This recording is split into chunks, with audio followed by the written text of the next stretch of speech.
LGBT politics എന്നോ അല്ലെങ്കിൽ gender politics എന്നോ ഒക്കെ പേരിൽ നമ്മൾ ഇന്ന് പരിചയപ്പെടുത്തിക്കൊണ്ടിരിക്കുന്ന ഒരു വിഷയം.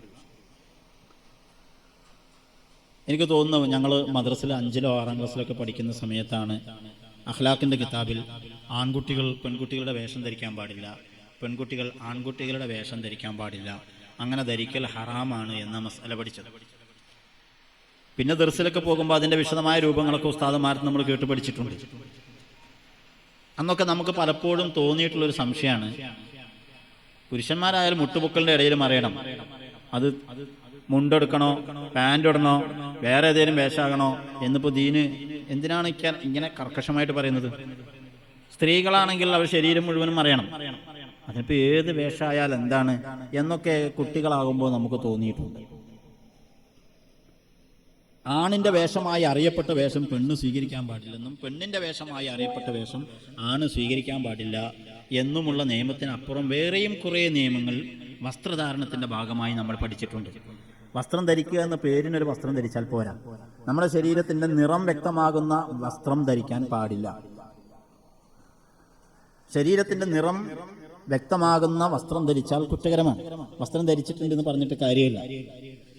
അതേസമയം ശരീരത്തിൻ്റെ നിറം വ്യക്തമാകുന്നത് മാത്രമല്ല, ശരീരത്തിൻ്റെ രൂപ മനസ്സിലാകുന്ന തരത്തിലുള്ള വസ്ത്രങ്ങൾ സ്ത്രീകൾ ധരിക്കാൻ പാടില്ല. അപ്പോൾ ഇറുകിയ വസ്ത്രം സ്ത്രീകൾ ധരിക്കാൻ പാടില്ല. ഇങ്ങനെ കുറേ നിയമങ്ങൾ പഠിച്ചിട്ടുണ്ട്. എന്തിനാണ് അങ്ങനെയുള്ള ചില നിയമങ്ങൾ എന്നത് വളരെയധികം പ്രസക്തമായി മനസ്സിലാക്കാവുന്ന ഒരു കാലത്തേക്ക് നമ്മൾ ഇന്ന് എത്തിയിരിക്കുക. 2-3 മാസങ്ങൾക്ക് മുമ്പ് പൊന്നാനിയിൽ ഞാനൊരു പരിപാടിക്ക് പോയി. അവിടെ വെച്ച് ഒരു സംശയം ഒരാൾ എഴുതി ചോദിക്കുകയും പിന്നീട് അതിൻ്റെ ഫോളോ അപ്പ് വാട്സപ്പിലൂടെയും ഫോണിലൂടെയും ഉണ്ടായി. അതിൽ നിലവിൽ ഡിഗ്രി തലത്തിൽ പഠിച്ചുകൊണ്ടിരിക്കുന്ന ഒരു പെൺകുട്ടിക്ക് പരിശുദ്ധമായ ദീനനുസരിച്ച് ജീവിക്കുന്ന തഹജ്ജുദും ദുഹായും ഒക്കെ പാലിച്ച് മാതൃകാപരമായ ജീവിതം നയിക്കുന്ന ഒരു കുട്ടി, ആ കുട്ടിക്ക് ഇപ്പോൾ ഒരു തോന്നൽ, ഞാൻ ആണാണോ, ഞാൻ ആൺകുട്ടിയാണ് എന്നൊരു തോന്നൽ. അവരുടെ ശബ്ദം പെൺകുട്ടിയുടേതാണ്, ശരീരം പൂർണ്ണമായി ബയോളജിക്കലി അവർ പെണ്ണാണ്. അവർ നിലവിൽ സ്വാഭാവികമായിട്ടും സ്ത്രീകൾക്ക് പ്രായപൂർത്തിയായാൽ ഉണ്ടാകുന്നത് പോലെയുള്ള മെൻസസ് പോലെയുള്ള ശാരീരികമായ സവിശേഷതകളെല്ലാം അനുഭവിക്കുന്നുണ്ട്. എന്നിട്ടും ഞാൻ ആണാണോ എന്ന ഒരു തോന്നൽ. നമ്മുടെ കേരളത്തിലെ സ്കൂളുകളിലൊക്കെ കുട്ടികൾ ആണാണോ പെണ്ണാണോ എന്ന് ആദ്യമേ ഫോഴ്സ് ചെയ്ത് അവരെ അടിച്ചേൽപ്പിക്കാൻ പാടില്ല. അവർക്ക് ജെൻഡർ, സെക്സ് എന്ന് പറഞ്ഞാൽ സാധാരണ ആണാണോ പെണ്ണാണോ എന്നാണ് പറയുക. അതല്ലാതെ ജെൻഡർ എന്ന് പറയുന്നൊരു സാധനമുണ്ട്. എന്താണ്? മനസ്സുകൊണ്ട് ഞാൻ ആണാണോ പെണ്ണാണോ എന്ന് ഓരോരുത്തർക്കും തീരുമാനിക്കാനുള്ള അവകാശമുണ്ട് എന്നാണ് പറയുന്നത്. മനസ്സുകൊണ്ട് ഒരാൾക്ക് ഞാൻ ആണാണെന്ന് തോന്നിയാൽ ഞാൻ ആണ്, ഞാൻ പെണ്ണാണെന്ന് തോന്നിയാൽ ഞാൻ പെണ്ണ്, അതിനെ ഉപയോഗിക്കാനാണ് ജെൻഡർ എന്ന് പറയുന്ന വാക്ക് ഉപയോഗിക്കുന്നത്. അപ്പോൾ ഇവർ സെക്സ് നോക്കുകയാണെങ്കിൽ സെക്ഷൽ ഓർഗൻസ്, അവരുടെ ശരീരത്തിലുണ്ടാകുന്ന ലൈംഗികാവയവങ്ങൾ, പ്രത്യുൽപാദനാവയവങ്ങളുടെ ഘടനയും സ്വഭാവമൊക്കെ നോക്കുകയാണെങ്കിൽ ഇവർ പെണ്ണ് തന്നെയാണ്. എന്നാലും ഞാൻ ആണാണോ എന്ന ഒരു തോന്നൽ അവർക്ക് വരും. അതിൽ നിന്ന് മോചനം കിട്ടാൻ എന്താണ് വഴി എന്ന് ആത്മാർത്ഥമായി അന്വേഷിക്കുന്ന ദീനി കുടുംബത്തിൽപ്പെട്ടൊരു കുട്ടി. അപ്പോൾ ഞാൻ ചോദിച്ചു, എങ്ങനെയാണ് നിങ്ങൾക്ക് ഈ ചിന്ത ആദ്യം ഉണ്ടായത്? അപ്പോൾ അവരതിന് കാരണം പറഞ്ഞത്, എൻ്റെ ജീവിതത്തിൽ ഇങ്ങനെ ഒരു സംഭവം എൻ്റെ ചിന്തയിലേക്ക് ആദ്യമായി വരുന്നത് ഞാൻ ചെറിയ കുട്ടിയായിരുന്ന സമയത്ത്, വീട്ടിൽ ആരും ഇല്ലാത്ത സമയത്ത് ഞാൻ ഇക്കാക്കാൻ്റെ പാൻറ്റും ഷർട്ടൊക്കെ ഇടും. ഇവിടെ പെൺകുട്ടിയാണ്, പാൻറ്റും ഷർട്ടൊക്കെ ഇട്ടിട്ട് കണ്ണാടിൻ്റെ മുമ്പിൽ വെറുതെ പോയി നിന്നിട്ട് ആൺകുട്ടികൾ ഇൻ ചെയ്യുന്ന പോലെ ഇൻ ചെയ്ത് കരിക്കട്ടൊക്കെ എടുത്തൊന്ന് മീശൊക്കെ വരച്ചിട്ട് എങ്ങനെയുണ്ട് എന്നൊക്കെ നോക്കിയിട്ട് ശബ്ദമൊക്കെ ഒന്ന് കനപ്പിച്ചിട്ട് ഇവിടെ വരാ എന്നൊക്കെ പറഞ്ഞുകൊണ്ട് ഇങ്ങനെ വെറുതെ ആണിനെ പോലെ അഭിനയിക്കും. അങ്ങനെയൊക്കെ ശബ്ദം ഉണ്ടാക്കും. അന്നത്തെ പക്ഷെ തമാശയൊക്കെ ചെയ്തതാണ്. അന്ന് തമാശയായിരുന്നെങ്കിലും പിന്നീട് കോളേജിലൊക്കെ എത്തി പഠിക്കാൻ തുടങ്ങിയപ്പോഴാണ് നമ്മുടെ ഉള്ളിൽ നാം ശരീരം കൊണ്ട് സ്ത്രീയാണെങ്കിലും ഉള്ളിൽ ചിലപ്പോൾ പുരുഷനാകാം എന്ന് കേട്ടപ്പോൾ എനിക്കൊരു തോന്നൽ, സത്യത്തിൽ ഞാൻ ആണായിരുന്നത് കൊണ്ടായിരിക്കുമോ അന്ന് ഞാൻ അങ്ങനെയൊക്കെ ചെയ്തിട്ടുണ്ടാവുക എന്ന തോന്നൽ എൻ്റെ മനസ്സിൽ വന്നു. ഇപ്പോൾ എനിക്ക് ഞാൻ ആണാണെന്ന് തന്നെയാണ് തോന്നുന്നത്. എനിക്ക് ആണാകാൻ പറ്റുന്ന എന്തെങ്കിലും ഉണ്ടോ എന്നാണ് ഇവരുടെ. ഞാൻ ഒരിക്കലും ആണാകാൻ ഇസ്ലാം അനുവദിക്കുന്നില്ലെങ്കിൽ എനിക്ക് തിരിച്ച് കയറാൻ എന്താണ് വഴി എന്ന് വളരെ ആത്മാർത്ഥമായി സത്യസന്ധമായി ആണ് ആ സഹോദരി അന്വേഷിച്ചത്. ഇവിടെയാണ് നാം ഒരു കാര്യം മനസ്സിലാക്കേണ്ടത്. പരിശുദ്ധമായ ദീനുൽ ഇസ്ലാമിൻ്റെ സ്വഭാവം ലോകത്ത് എവിടെയുമുള്ള ആൾക്കാർക്ക് വ്യക്തമായി മനസ്സിലാക്കാവുന്ന, കൃത്യമായി കട്ട് ചെയ്ത് വെടിപ്പാക്കി മുറിച്ച് മാറ്റി വെച്ച തത്വങ്ങൾ അവതരിപ്പിക്കുക എന്നതാണ്. ഇസ്ലാമിനൊരു അഴകുഴമ്പൻ ഇല്ല, ഒരു കാര്യത്തിലും ഇല്ല. ആണെന്താണ് വേഷം ധരിക്കേണ്ടത്? ഇസ്ലാമിന് നിയമമുണ്ട്. പെണ്ണെന്താണ് ധരിക്കേണ്ടത്? ഇസ്ലാമിന് നിയമമുണ്ട്. നിങ്ങൾക്ക് സമ്പാദ്യമുണ്ടോ? അതിൽ നിന്ന് പാവങ്ങൾക്ക് വിഹിതം കൊടുക്കണം, നിർബന്ധമായും കൊടുക്കേണ്ടത് എത്രയാണ്? ഇസ്ലാമിൽ നിയമമുണ്ട്. അതിൽ കൂടുതൽ കൊടുക്കാൻ പറ്റാതിരിക്കോ? അങ്ങനെ അത് നിർബന്ധ ബാധ്യതയുടെ ഭാഗമാവില്ല. നിങ്ങൾ കൊടുക്കണോ വേറെ ഒരു സംഗതിയാണ്. അങ്ങനെ കൊടുക്കുമ്പോൾ നിങ്ങളുടെ സ്വത്ത് പൂർണ്ണമായിട്ട് കൊടുക്കാൻ പറ്റുമോ? പറ്റില്ല. അവിടെയും നിയമങ്ങളുണ്ട്. ഒരാൾ മരിച്ചു പോവുകയാണ്, മരിച്ചു പോകുമ്പോൾ എന്നാൽ പിന്നെ അയാൾക്ക് നേർക്കുനേരുള്ള അനന്തരാവകാശികളില്ല, വളരെ അകന്ന ബന്ധുക്കൾ മാത്രമേ ഉള്ളൂ. എന്നാൽ സ്വത്ത് മുഴുവൻ പള്ളിക്ക് എഴുതി കൊടുക്കാൻ, വസിയത്ത് ചെയ്യാൻ പറ്റില്ല. അവിടെയും നിയമങ്ങളുണ്ട്. റോഡിലൂടെ നടന്നു പോകുന്ന ആൾക്ക് പോലും ചില ഹക്കുകൾ നിർവഹിക്കാനുണ്ട് എന്ന് സയ്യിദുനാ മുഹമ്മദ് റസൂലുള്ളാഹി സ്വല്ലല്ലാഹു അലൈഹി വസല്ലം. സ്വഹാബത്ത് ചോദിച്ചു, റോഡിലൂടെ നടന്നു പോകുന്ന ആൾക്കും ഉത്തരവാദിത്തങ്ങൾ. എന്ത് ഉത്തരവാദിത്തങ്ങൾ? റോട്ടിൽ കാണുന്ന അദാ എന്ന് ഹദീസിൽ സാങ്കേതികമായി ഉപയോഗിച്ചിട്ടുള്ള ഉപദ്രവങ്ങൾ നീക്കം ചെയ്യണം. ആ ഉപദ്രവങ്ങളുടെ പട്ടിക വളരെ വലുതാണ്, മഹാന്മാരായ ഉലമാവ് പറഞ്ഞിട്ടുള്ളത്. അത് ചിലപ്പോൾ മുള്ളു നീക്കം ചെയ്യുന്നതാകാം, നടന്നു പോകുന്ന ആൾക്ക് ഉപദ്രവം ഉണ്ടാക്കുന്ന. ചിലപ്പോൾ ചില ആളുകൾ, സ്ത്രീകളോ മറ്റോ പോകുമ്പോൾ അവരെ കമൻ്റ് അടിക്കുന്ന ചില പൂവാരൻ കമ്പനി ഉണ്ടാകും, അവരെ അവിടുന്ന് ഓടിച്ചുവിടൽ അത് നീക്കുന്നതിൻ്റെ ഭാഗമാണ്. ഇങ്ങനെ എല്ലാ അർത്ഥത്തിലും ഓരോ മനുഷ്യൻ്റെ ജീവിതത്തിലെ ഓരോ ഘട്ടങ്ങളിലും കൃത്യമായ നിയമങ്ങൾ പാലിക്കണം എന്നത് ഇസ്ലാമിൻ്റെ നിയമമാണ്. അത് നിങ്ങളുടെ മനസ്സിൻ്റെ തോന്നലിന് വിട്ടു തന്നു എന്ന് പറയുന്നൊരു സംഗതി ഇല്ല. അതോടൊപ്പം നാം ചെയ്യുന്ന കാര്യങ്ങൾ മനസ്സിൻ്റെ പൂർണ്ണമായ ബോധ്യത്തോടു കൂടി ആയിരിക്കണം എന്നത് ഇസ്ലാമിൻ്റെ മറ്റൊരു നിയമമാണ്. അതുകൊണ്ട് ഏത് ഇബാദത്ത് ചെയ്യുകയാണെങ്കിലും ഇന്നമൽ അഅ്മാലു ബിന്നിയാത്ത്, അയാൾ നിയ്യത്ത് വേണം. എന്താണ് നിയ്യത്ത്? പലപ്പോഴും നമ്മൾ നിയ്യത്ത് എന്ന് പറഞ്ഞാൽ, നോമ്പിനൊക്കെ ഉസ്താദ് പള്ളിയിൽ നിന്ന് റമദാനിലെ നമ്മളെ തറാവി കഴിഞ്ഞിട്ട് നിയ്യത്തിൻ്റെ വാചകം ചൊല്ലിത്തരും, പിറ്റേ ദിവസം നോമ്പ് വെക്കേണ്ട നിയ്യത്ത്.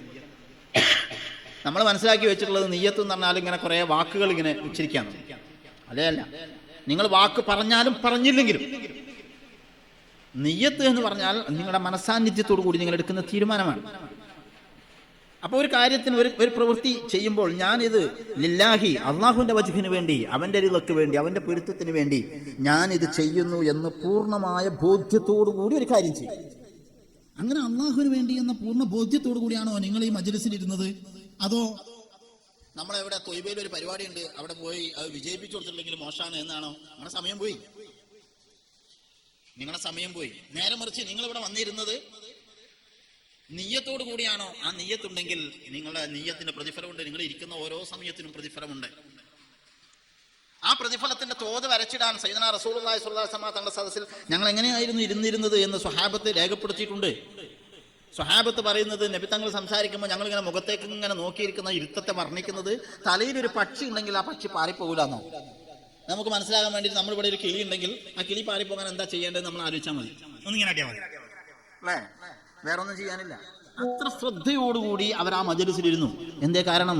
അതൊരു ഇബാദത്താണ്. ഒരു ഇബാദത്താണ്. ഇൽമിന്റെ മജ്‌ലിസിൽ ഇരുന്നത് ഒരു ഇബാദത്താണ്. ഇബാദത്ത് എന്നാണ് മനസാന്നിധ്യത്തോടു കൂടി ചെയ്യുന്നതാണ്. മനസാന്നിധ്യത്തോടു കൂടി ചെയ്യുക എന്ന് പറഞ്ഞാൽ ഇത് റബ്ബ് കാണുന്നു എന്ന വിചാരത്തോടു കൂടി ചെയ്യുന്നതാണ്. അപ്പോൾ രണ്ട് കാര്യങ്ങൾ നമ്മൾ മനസ്സിലാക്കാനുണ്ട്. ഒന്ന്, നമ്മുടെ മനസ്സിൽ കേവലമായ വിചാരങ്ങൾ ഉണ്ടായതുകൊണ്ട് മാത്രം ഒരു കാര്യത്തെയും തെറ്റായി മനസ്സിലാക്കാനോ ശരിയായി മനസ്സിലാക്കാനോ മാനദണ്ഡമാകുന്നില്ല. രണ്ട്, നമ്മൾ ചെയ്ത ഏത് കാര്യവും റബ്ബിന്റെ അടുക്കൽ സ്വീകാര്യമാണെങ്കിൽ മനസാന്നിധ്യത്തോടു കൂടിയുള്ള കൃത്യമായ ഡിസിഷൻ, തീരുമാനം വേണം. ഇല്ലെങ്കിൽ ആ കാര്യത്തിന് പ്രസക്തിയും ഇല്ല. കേവലം മനസ്സിന്റെ വിചാരങ്ങളല്ല, മനസ്സിന്റെ തീരുമാനങ്ങളാണ് ഇവിടെയെല്ലാം പ്രസക്തമായിട്ടുള്ളത് എന്ന് നമുക്കറിയാം. ഒബ്ജക്റ്റീവായിട്ടുള്ള ചില സത്യങ്ങൾ. ദീനുൽ ഇസ്ലാം ഒബ്ജക്റ്റീവ് മൊറാലിറ്റി എന്നാണ് ദീനിനെ പറയുക, ആധുനിക ഭാഷയിൽ പറയുക. ഒബ്ജക്റ്റീവ് മൊറാലിറ്റി എന്ന് പറഞ്ഞാൽ എന്താണെന്ന് വെച്ചാൽ വസ്തുനിഷ്ഠമായി തീരുമാനിക്കപ്പെട്ടിട്ടുള്ള ചില വ്യവസ്ഥകൾ.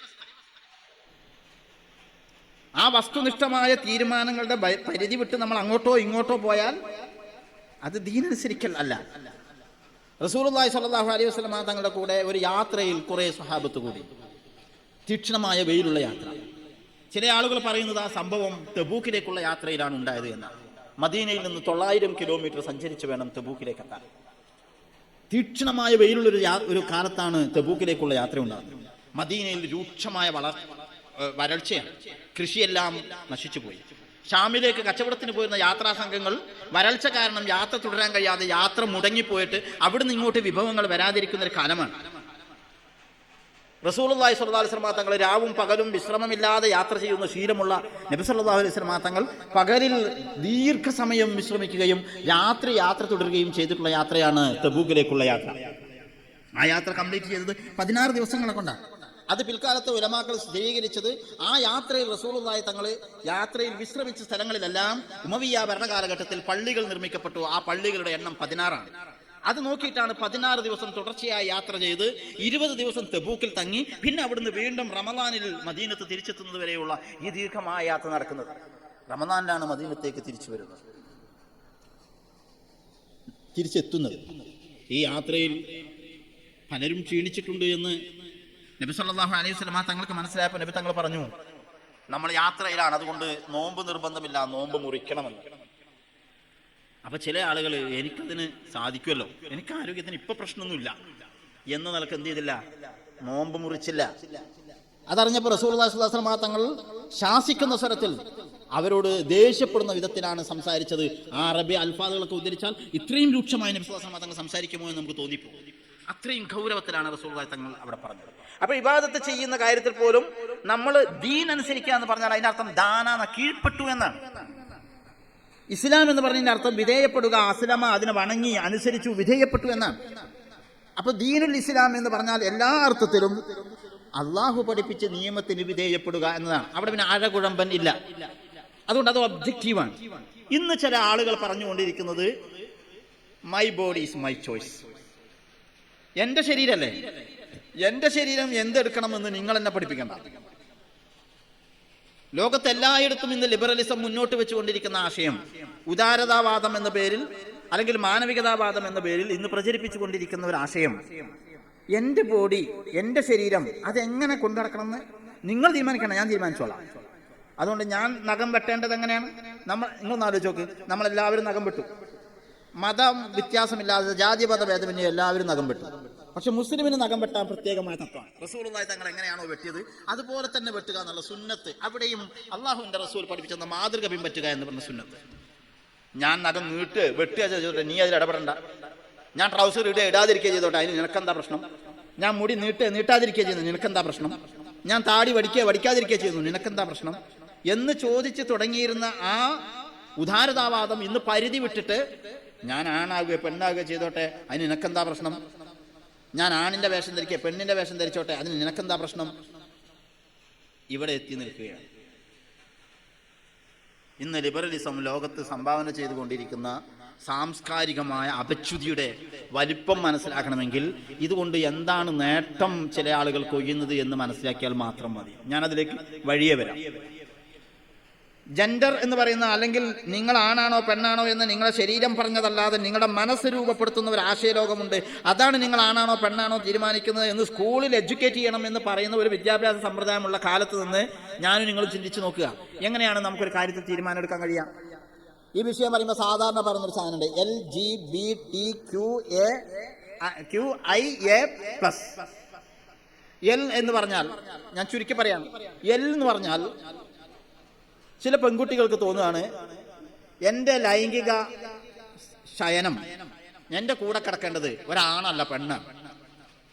എനിക്ക് സെക്സ് ആസ്വദിക്കാൻ, എനിക്ക് ജീവിതത്തിന്റെ ശാരീരികമായ സുഖങ്ങളൊക്കെ ആസ്വദിക്കാൻ ഒരാണിന്റെ ആവശ്യമില്ല, ഒരു പെണ്ണുണ്ടായാൽ മതി എന്ന് ചിന്തിക്കുകയും പെണ്ണും തമ്മിൽ ലൈംഗിക ബന്ധം താല്പര്യത്തോടുകൂടി വിവാഹം ചെയ്തിട്ടോ അല്ലാതെയോ ഒരുമിച്ച് ജീവിക്കുകയും ചെയ്യുന്നതിനാണ് ഇപ്പോൾ ലെസ്ബിയനിസം എന്ന പേരിൽ പരിചയപ്പെടുന്നത്. ഒരാണിന്റെ ആവശ്യമില്ല. ഇവിടെ നമ്മൾ ആദ്യം മനസ്സിലാക്കേണ്ടത്, വിവാഹം എന്ന് പറയുന്നതിന്റെ ആകെ ഉദ്ദേശം ലൈംഗികമായി ബന്ധപ്പെടുക എന്ന് മാത്രം മനസ്സിലാക്കിയിട്ടുള്ള ഒരു സമൂഹം ജീവിച്ചുകൊണ്ടിരിക്കുന്ന ഒരു കാലമാണ്. അതുകൊണ്ടാണ് ചില ആൾക്കാരൊക്കെ ചോദിക്കാറുണ്ട്, റസൂലുള്ളാഹി സ്വല്ലല്ലാഹു അലൈഹി വസല്ലം 6 വയസ്സുള്ള കുട്ടിനെ കല്യാണം കഴിച്ചത്. നിങ്ങൾ കേട്ടില്ല ചോദ്യം?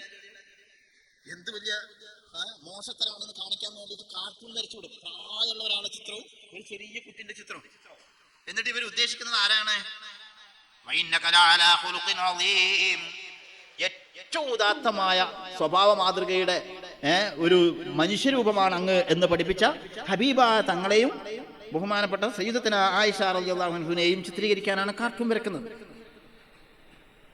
ഇവർ മനസ്സിലാക്കിയുള്ള വിവാഹം ചെയ്യാന്ന് പറഞ്ഞാൽ ആകെ പരിപാടി രണ്ടുപേരുള്ള സഹശയനം ആണ്, അങ്ങനെ സുഖിക്കുക എന്നുള്ളത് മാത്രമാണെന്ന്. വിവാഹത്തിന് പല താല്പര്യങ്ങളുണ്ട്. ആ വിഷയം ഞാൻ ജസ്റ്റ് നാവിൽ വന്നു പോയതുകൊണ്ട്, നമ്മളെ വിഷയം അതല്ല, നാവിൽ വന്നു പോയതുകൊണ്ട് ഞാനത് ജസ്റ്റ് ഒന്ന് പറഞ്ഞു പോകാം. കുട്ടികളൊക്കെ ഇരിക്കുന്നതാണ്, ആർക്കെങ്കിലും സംശയം മാത്രമാക്കി ഉത്തരമില്ലാതെ ചോദ്യങ്ങൾ മാത്രമായിട്ട് പോകാൻ പാടില്ല. റസൂലുള്ളാഹി സ്വല്ലല്ലാഹു അലൈഹി വസല്ലം തങ്ങൾ 6-ാം വയസ്സിൽ വിവാഹം ചെയ്തു ആയിഷ ബീവിയെ. സത്യമാണ്. ഇന്നത്തെ സമൂഹത്തിനെ പേടിച്ചിട്ടില്ലെങ്കിൽ നിങ്ങൾക്ക് പലർക്കും അങ്ങനെ ചെയ്യാൻ ഓപ്ഷൻ ഉണ്ട്. ഇസ്ലാം അതിനെ മാറ്റി വെച്ചിട്ടൊന്നുമില്ല, നിയമം മാറിയിട്ടൊന്നുമില്ല. അന്നത്തെ സമൂഹം അങ്ങനെ ആയതുകൊണ്ട് ചെയ്തത് മാത്രമാണെന്ന് പറയാൻ പറ്റൂല. അന്നത്തെ സമൂഹം അങ്ങനെ തന്നെ ആയിരുന്നു, അതിൽ യാതൊരു സംശയവുമില്ല. പക്ഷേ വിവാഹം ചെയ്യുക, അല്ലെങ്കിൽ പള്ളിയിൽ നിന്ന് ഉസ്താദ് ഖതീബ് കൈപിടിച്ച് ഏൽപ്പിച്ച് തന്നിട്ട് ഞാൻ എനിക്ക് എൻ്റെ മകളെ നിക്കാഹ് ചെയ്തു തന്നു എന്ന് പറയുന്നതോട് കൂടി മാത്രം ലൈംഗിക ബന്ധത്തിൽ ഏർപ്പെടാൻ ഇസ്ലാം അനുവാദം തന്നിട്ടില്ല. അതിന് വേറെയും ചില ഷർത്തുകൾ പാലിക്കപ്പെടണം. അതിൽ പ്രധാനപ്പെട്ട ഒന്നാണ് ശാരീരികമായി ലൈംഗിക ബന്ധത്തിൽ ഏർപ്പെടാനുള്ള ശേഷിയും അതിൻ്റെ പ്രായവും അതിൻ്റെ പക്വതയും അവർക്ക് എത്തിയിരിക്കണമെന്നത്. അപ്പൊ നിങ്ങൾ ചെറിയ പ്രായത്തിൽ നിക്കാഹ് ചെയ്തു എന്ന് പറഞ്ഞാൽ അതിന്റെ അർത്ഥം ശാരീരികമായി ബന്ധപ്പെടാൻ നിങ്ങൾക്ക് അനുമതി കിട്ടിയെന്നല്ല. അങ്ങനെ അനുമതി ഇല്ല ഇസ്ലാമിൽ, ഹറാമാണ്. ഹറാം എന്ന് പറഞ്ഞാൽ അള്ളാഹുവിന്റെ അടുത്ത് വലിയ കുറ്റം കിട്ടുന്ന, ശിക്ഷ കിട്ടുന്ന ഒരു സംഗതിയാണെന്നാണ് അതിന്റെ അർത്ഥം. പിന്നെ ഇപ്പൊ എന്താ നിക്കാഹ് ചെയ്തുകൊണ്ടുള്ള നേട്ടം എന്ന് ചിലർ ചോദിക്കും. അതെന്താ നിക്കാഹ് ചെയ്യുന്നതുകൊണ്ടുള്ള ഒരേ ഒരു താല്പര്യം ഇതാണെന്ന് മനസ്സിലാക്കിയിട്ടാണ് അതെന്താ നേട്ടം എന്ന് ചോദിക്കുന്നത്. നിക്കാഹ് ചെയ്യുന്നതിന്റെ താല്പര്യം ഇത് മാത്രമാണ് എന്ന് വിചാരിക്കുമ്പോൾ ലെസ്ബിയൻസിന് ചോദ്യം വരും, ഗേക്സിന് ചോദ്യം വരും, ശൈശവ വിവാഹത്തിന് എതിർക്കുന്നവർക്ക് ചോദ്യം വരും. എന്താണ് നിക്കാഹിന്റെ താല്പര്യം? സമൂഹം 2 സെഗ്മെന്റുകളാണ്, രണ്ട് വിഭാഗങ്ങളാണ്. ഈ 2 വിഭാഗങ്ങളെ ആണിരിക്കുമ്പോഴത്ത് ആണും പെണ്ണിരിക്കുമ്പോഴത്ത് പെണ്ണും ഇരുന്നിട്ടില്ലെങ്കിൽ പ്രശ്നങ്ങൾ ഉണ്ടാവും. ഇപ്പോൾ ഇതാ ഒരു ചാനലിൽ എൻ്റെ കൂടെ ജോലി ചെയ്തിരുന്ന സഹ റിപ്പോർട്ടർ എന്നെ ഉപദ്രവിച്ചു എന്ന് പറഞ്ഞിട്ട് ഒരു ചേച്ചി പരാതി എടുത്തിട്ടുള്ളത് സോഷ്യൽ മീഡിയയിൽ ചില രാഷ്ട്രീയ നേതാക്കന്മാരെ സംബന്ധിച്ച് ആരോപണങ്ങൾ വന്നുകൊണ്ടിരിക്കുകയാണ്. വസ്തുത പറയേണ്ടതോ അന്വേഷിക്കേണ്ടതോ ബാധ്യത നമുക്കല്ല. പക്ഷെ അതിന്റെ അവസരങ്ങൾ ഉണ്ടായത് എന്തുകൊണ്ടാണ്? ആണും പെണ്ണും തമ്മിൽ നിശ്ചയിക്കപ്പെട്ടിരിക്കുന്ന അതിർവരമ്പുകളെ പിച്ച് ചീന്തി എറിഞ്ഞ് ആർക്കും എവിടെയും കയറിയിരിക്കാമെന്നും എല്ലാവരും ഒരുപോലെയാണ് എന്നും സമൂഹം ചിന്തിക്കാൻ തുടങ്ങിയപ്പോൾ എല്ലാവരും ഒരുപോലെയല്ല, ചിലപ്പോൾ ഞങ്ങൾക്ക് ചില വിഷമങ്ങളൊക്കെ ഉണ്ടാകേണ്ടി വരുന്നുണ്ട് എന്ന് ഒരു കൂട്ടർ പറയേണ്ടി വരുന്ന അവസ്ഥയിലേക്ക് കാലം മാറിയതാണ്.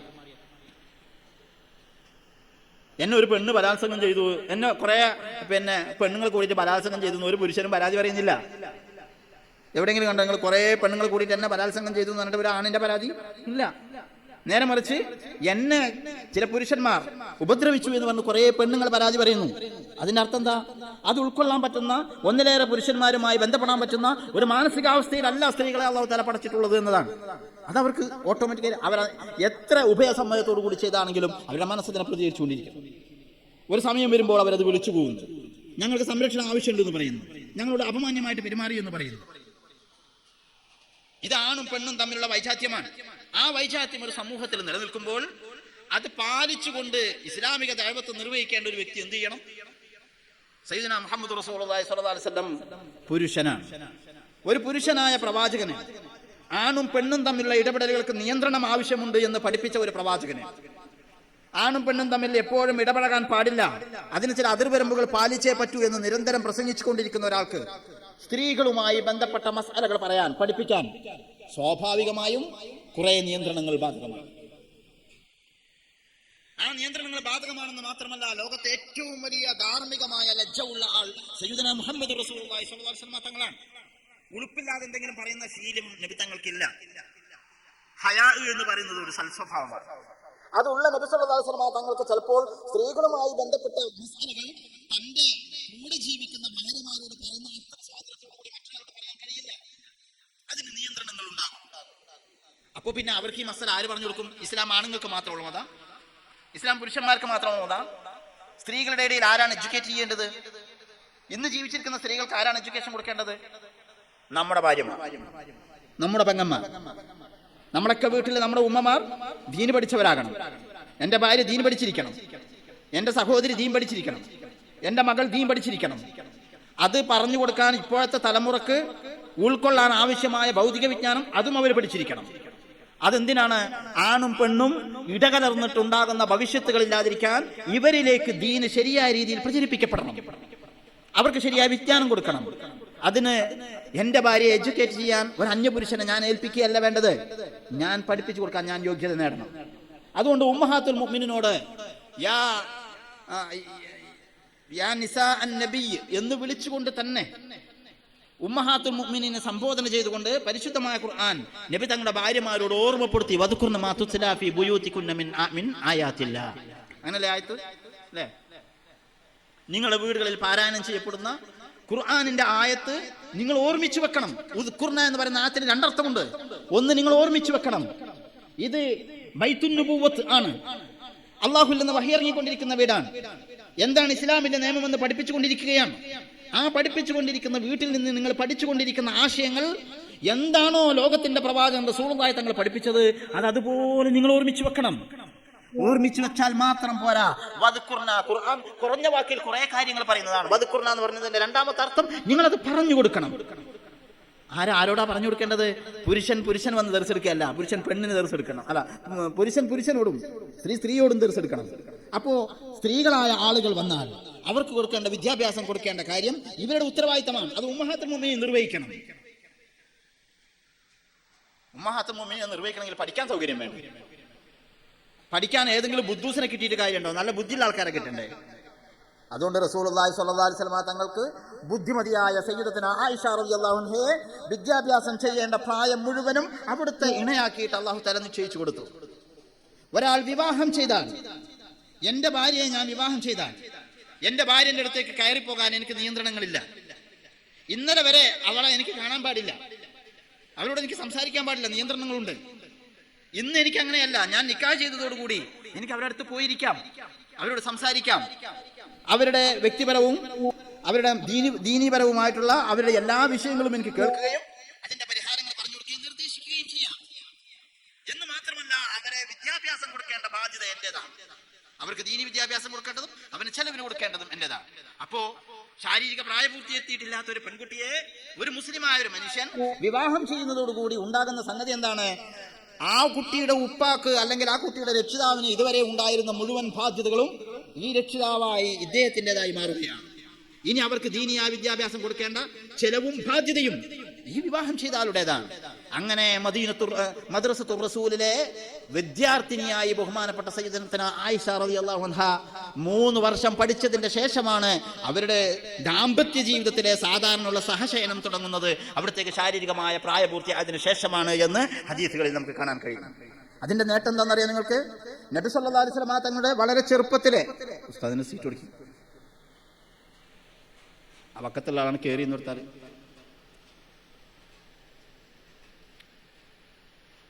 നബി സല്ലല്ലാഹു അലൈഹി വസല്ലമ തങ്ങളുടെ കളിക്കൂട്ടുകാരനായി ഒപ്പമുണ്ടായിരുന്ന ആളാണ് ആയിഷ ബീവിയുടെ ഉപ്പ അബൂബക്കർ സിദ്ദീഖ് റളിയല്ലാഹു അൻഹു. വളരെ ചെറുപ്പം മുതൽ എന്ന് മാത്രമല്ല, നബി തങ്ങൾ എന്ത് പറഞ്ഞോ അതിനെ അപ്പടി ശരിവെച്ച് അതിനെ അങ്ങനെ തന്നെ ജീവിതത്തിൽ പകർത്താൻ നോക്കിയ ആളാണ്. സംസാരം അധികരിപ്പിക്കുന്നത് കൊണ്ട് വിഷമം മാത്രമേ ഉണ്ടാകുള്ളൂ എന്ന് മുത്തുനബി തങ്ങൾ പറഞ്ഞത് കേട്ടപ്പോൾ വായയിൽ കല്ലിട്ട് നടന്ന ആളാണ് സയ്യിദുനാ അബൂബക്കർ സിദ്ദീഖ് റളിയല്ലാഹു അൻഹു. എന്തിനാണെന്നറിയോ? അഥവാ നാവ് അണങ്ങി പോകുമ്പോൾ ഈ കല്ല് തടയുമല്ലോ, അപ്പൊ മിണ്ടാതിരിക്കാൻ വേണ്ടി, സംസാരം കുറയ്ക്കാൻ വേണ്ടിയിട്ട്. അത്രയേറെ ജീവിതത്തിൽ ദീന് പാലിച്ച അബൂബക്കർ സിദ്ദീഖ് റളിയല്ലാഹു അൻഹു റിപ്പോർട്ട് ചെയ്ത ഹദീസിന്റെ 5 ഇരട്ടിയാണ് ബഹുമാനപ്പെട്ട ആയിഷ റളിയല്ലാഹു അൻഹ റിപ്പോർട്ട് ചെയ്തത്. നബി തങ്ങളിൽ നിന്ന് ദീന് പഠിച്ച് റിപ്പോർട്ട് ചെയ്തത്. ഞാനിപ്പോൾ ഇവരോട് സംസാരിക്കും, ഈ സംസാരങ്ങൾ കേൾക്കും. ഇതിവിടെ റെക്കോർഡ് ചെയ്യുകയോ മറ്റെന്തോ സംവിധാനം ഉള്ളത് കൊണ്ട് ഞാൻ പറഞ്ഞ അതേ വാക്കുകൾ നിങ്ങൾക്ക് പറയണമെങ്കിൽ പിന്നെ അതൊരു പലതവണ കേട്ട് പഠിച്ചിട്ട് അതേപോലെ തന്നെ പറഞ്ഞാൽ മതി.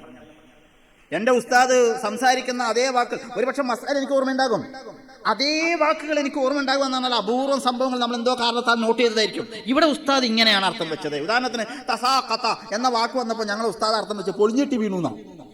തസാഖത എന്ന് പറഞ്ഞാൽ അങ്ങോട്ടും ഇങ്ങോട്ടും രണ്ട് ഭാഗത്തുനിന്നും ഉണ്ടാവണം. അപ്പൊ 2 ഭാഗത്തുനിന്നും ഉണ്ടാകുമ്പോൾ ഇതെങ്ങനെ ഉണ്ടാവുക? ഒരു മതില് വീണ് അല്ലെങ്കിൽ 2 ആൾ കൂട്ടിമുട്ടിയിട്ട് വീണുപോയി. നമ്മൾ ഇന്ന് പരിഷ്കൃത ഭാഷയിൽ 2 പേരും കൂട്ടിമുട്ടി 2 ആളും വീണുപോയി എന്നൊക്കെ അർത്ഥം പറയും. ഉസ്താദ് അതിനർത്ഥം പറഞ്ഞത് പൊളിഞ്ഞെട്ടി വീണു എന്നാണ്. അപ്പൊ പൊളിഞ്ഞെട്ടി വീണു എന്നുള്ളത് സാധാരണ പറയുന്ന ഒരു അർത്ഥമല്ലാത്തത് കൊണ്ട് എനിക്കത് കൃത്യമായിട്ട് ഓർമ്മയുണ്ട്. പക്ഷെ ബാക്കി ഓരോ പദങ്ങളിലും ഉസ്താദ് എന്താ പറഞ്ഞത് എനിക്ക് ഓർമ്മയില്ല. ഹദീസ് അങ്ങനെ ആയാൽ പോരാ. എന്താണോ മുത്തനബി സല്ലല്ലാഹു അലൈഹി വസല്ലം തങ്ങൾ പറഞ്ഞ പദം അതങ്ങനെ തന്നെ ഓർത്തു വെക്കാൻ കഴിയണം. അതിന് അപാരമായ ഓർമ്മശക്തി വേണം. നബി സല്ലല്ലാഹു അലൈഹി വസല്ലം തങ്ങളുടെ ഹദീസുകൾ ഏറ്റവും കൂടുതൽ റിവായത്ത് ചെയ്ത ആളുകളുടെ ശ്രേണി നോക്കിയാൽ അതിൽ 4ാം സ്ഥാനത്ത് നിൽക്കുന്നത് സയ്യിദത്തുനാ ആയിഷ റളിയല്ലാഹു അൻഹയാണ്.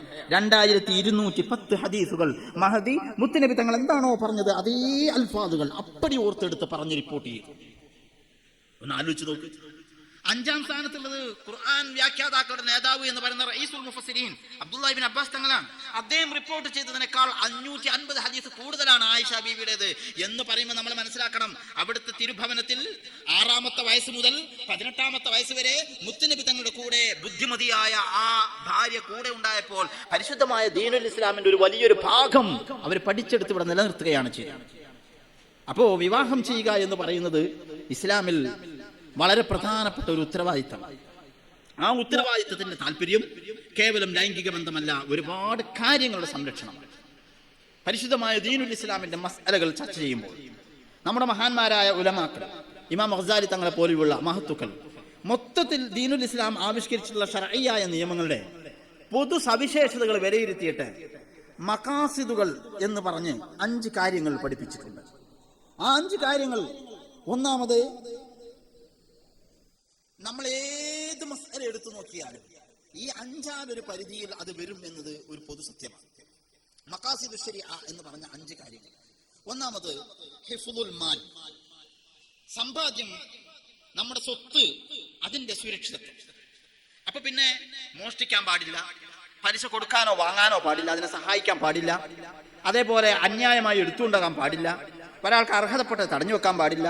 എന്തെല്ലാം ദീനി മസലകൾ വരുമോ സമ്പത്തുമായി ബന്ധപ്പെട്ടത്, അത് ഒരാളുടെ ഉടമസ്ഥതയിലുള്ള സ്വത്ത് അയാളുടെ അവകാശമാണ് എന്നതിനെ ഹനിക്കാത്ത വിധത്തിലാണ് അത് വരിക.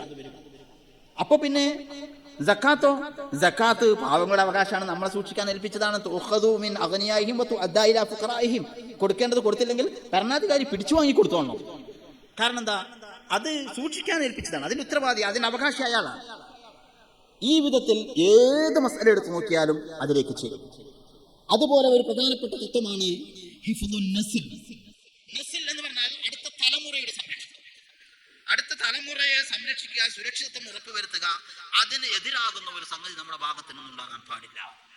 ഹിഫ്ളുൽ ഇർദ്, ഒരാളുടെ അഭിമാനത്തിന് ദോഷകരമായി വാദിക്കുന്ന, മറ്റൊരു മുഅ്മിനിന്റെ അഭിമാനത്തെ വേദനിപ്പിക്കുന്ന വാക്കോ പ്രവൃത്തിയോ ചിന്തയോ ഒന്നും ഒരു മുസ്ലിമിന്റെ അടുക്കൽ നിന്നുണ്ടാകാൻ പാടില്ല. ധാരാളം ഹദീസുകൾ നമുക്ക് കാണാൻ കഴിയും. അൽ മുസ്ലിമു മൻ സലിമൻ നാസു മിൻ ലിസാനിഹി വയദിഹി. ആ അന്നാസ് എന്ന് പറഞ്ഞാൽ അതിന്റെ അർത്ഥം എന്താണെന്ന് മറ്റൊരു ഹദീസിൽ പറഞ്ഞിട്ടുണ്ട്. അൽ മുസ്ലിമു മൻ സലിമൽ മുസ്ലിമൂന മിൻ ലിസാനിഹി വയദിഹി. ചില ആളുകൾ തഖ്സീസിനെ തഅമീം ചെയ്യാനാണ് അത് ഉപയോഗിക്കുന്നത്. അങ്ങനെയല്ല ഹദീസിലുള്ളത്. അവിടെ തഅമീമിനെ തഖ്സീസ് ചെയ്തതാണ്. അത് ഇസ്ലാം എന്ന് പറയുന്ന വിശ്വാസത്തിന്റെ വിലയാണ് എന്ന് നാം മറന്നുപോകരുത്. അപ്പൊ മറ്റുള്ളവർ നമ്മുടെ ഉപദ്രവത്തിൽ നിന്ന് രക്ഷപ്പെടുക, ഇതാണ് അഭിമാനത്തിന്റെ സംരക്ഷണമാണ്. ഹിഫ്ളുൽ മാല്, ഹിഫ്ളുൻ നസ്ല്, പിന്നെന്താ പറഞ്ഞത്, ഹിഫ്ളുൽ ഇർദ്. അടുത്തത് ഹിഫ്ളുൽ അഖൽ, നമ്മുടെ ബുദ്ധിക്ക് കേടുവരുന്ന, അപ്പൊ കള്ളു കുടിക്കാൻ പാടില്ല, ഇൻടോക്സിക്കേറ്റ് ചെയ്യുന്ന ഒരു തരത്തിലും മുസ്കിറായിട്ടുള്ള ഒരു സാധനവും നമ്മൾ ഉപയോഗിക്കാൻ പാടില്ല. അമിതമായി ഭക്ഷണം കഴിച്ച് വയറ് നിറച്ചിങ്ങനെ ഇന്ന ത്വാമ യുഖവി ശഹ്വതൻ നഹിമീന, തിന്നണം എന്നുള്ള പൂതി മാത്രമേ പിന്നെ ഉണ്ടാവുള്ളൂ.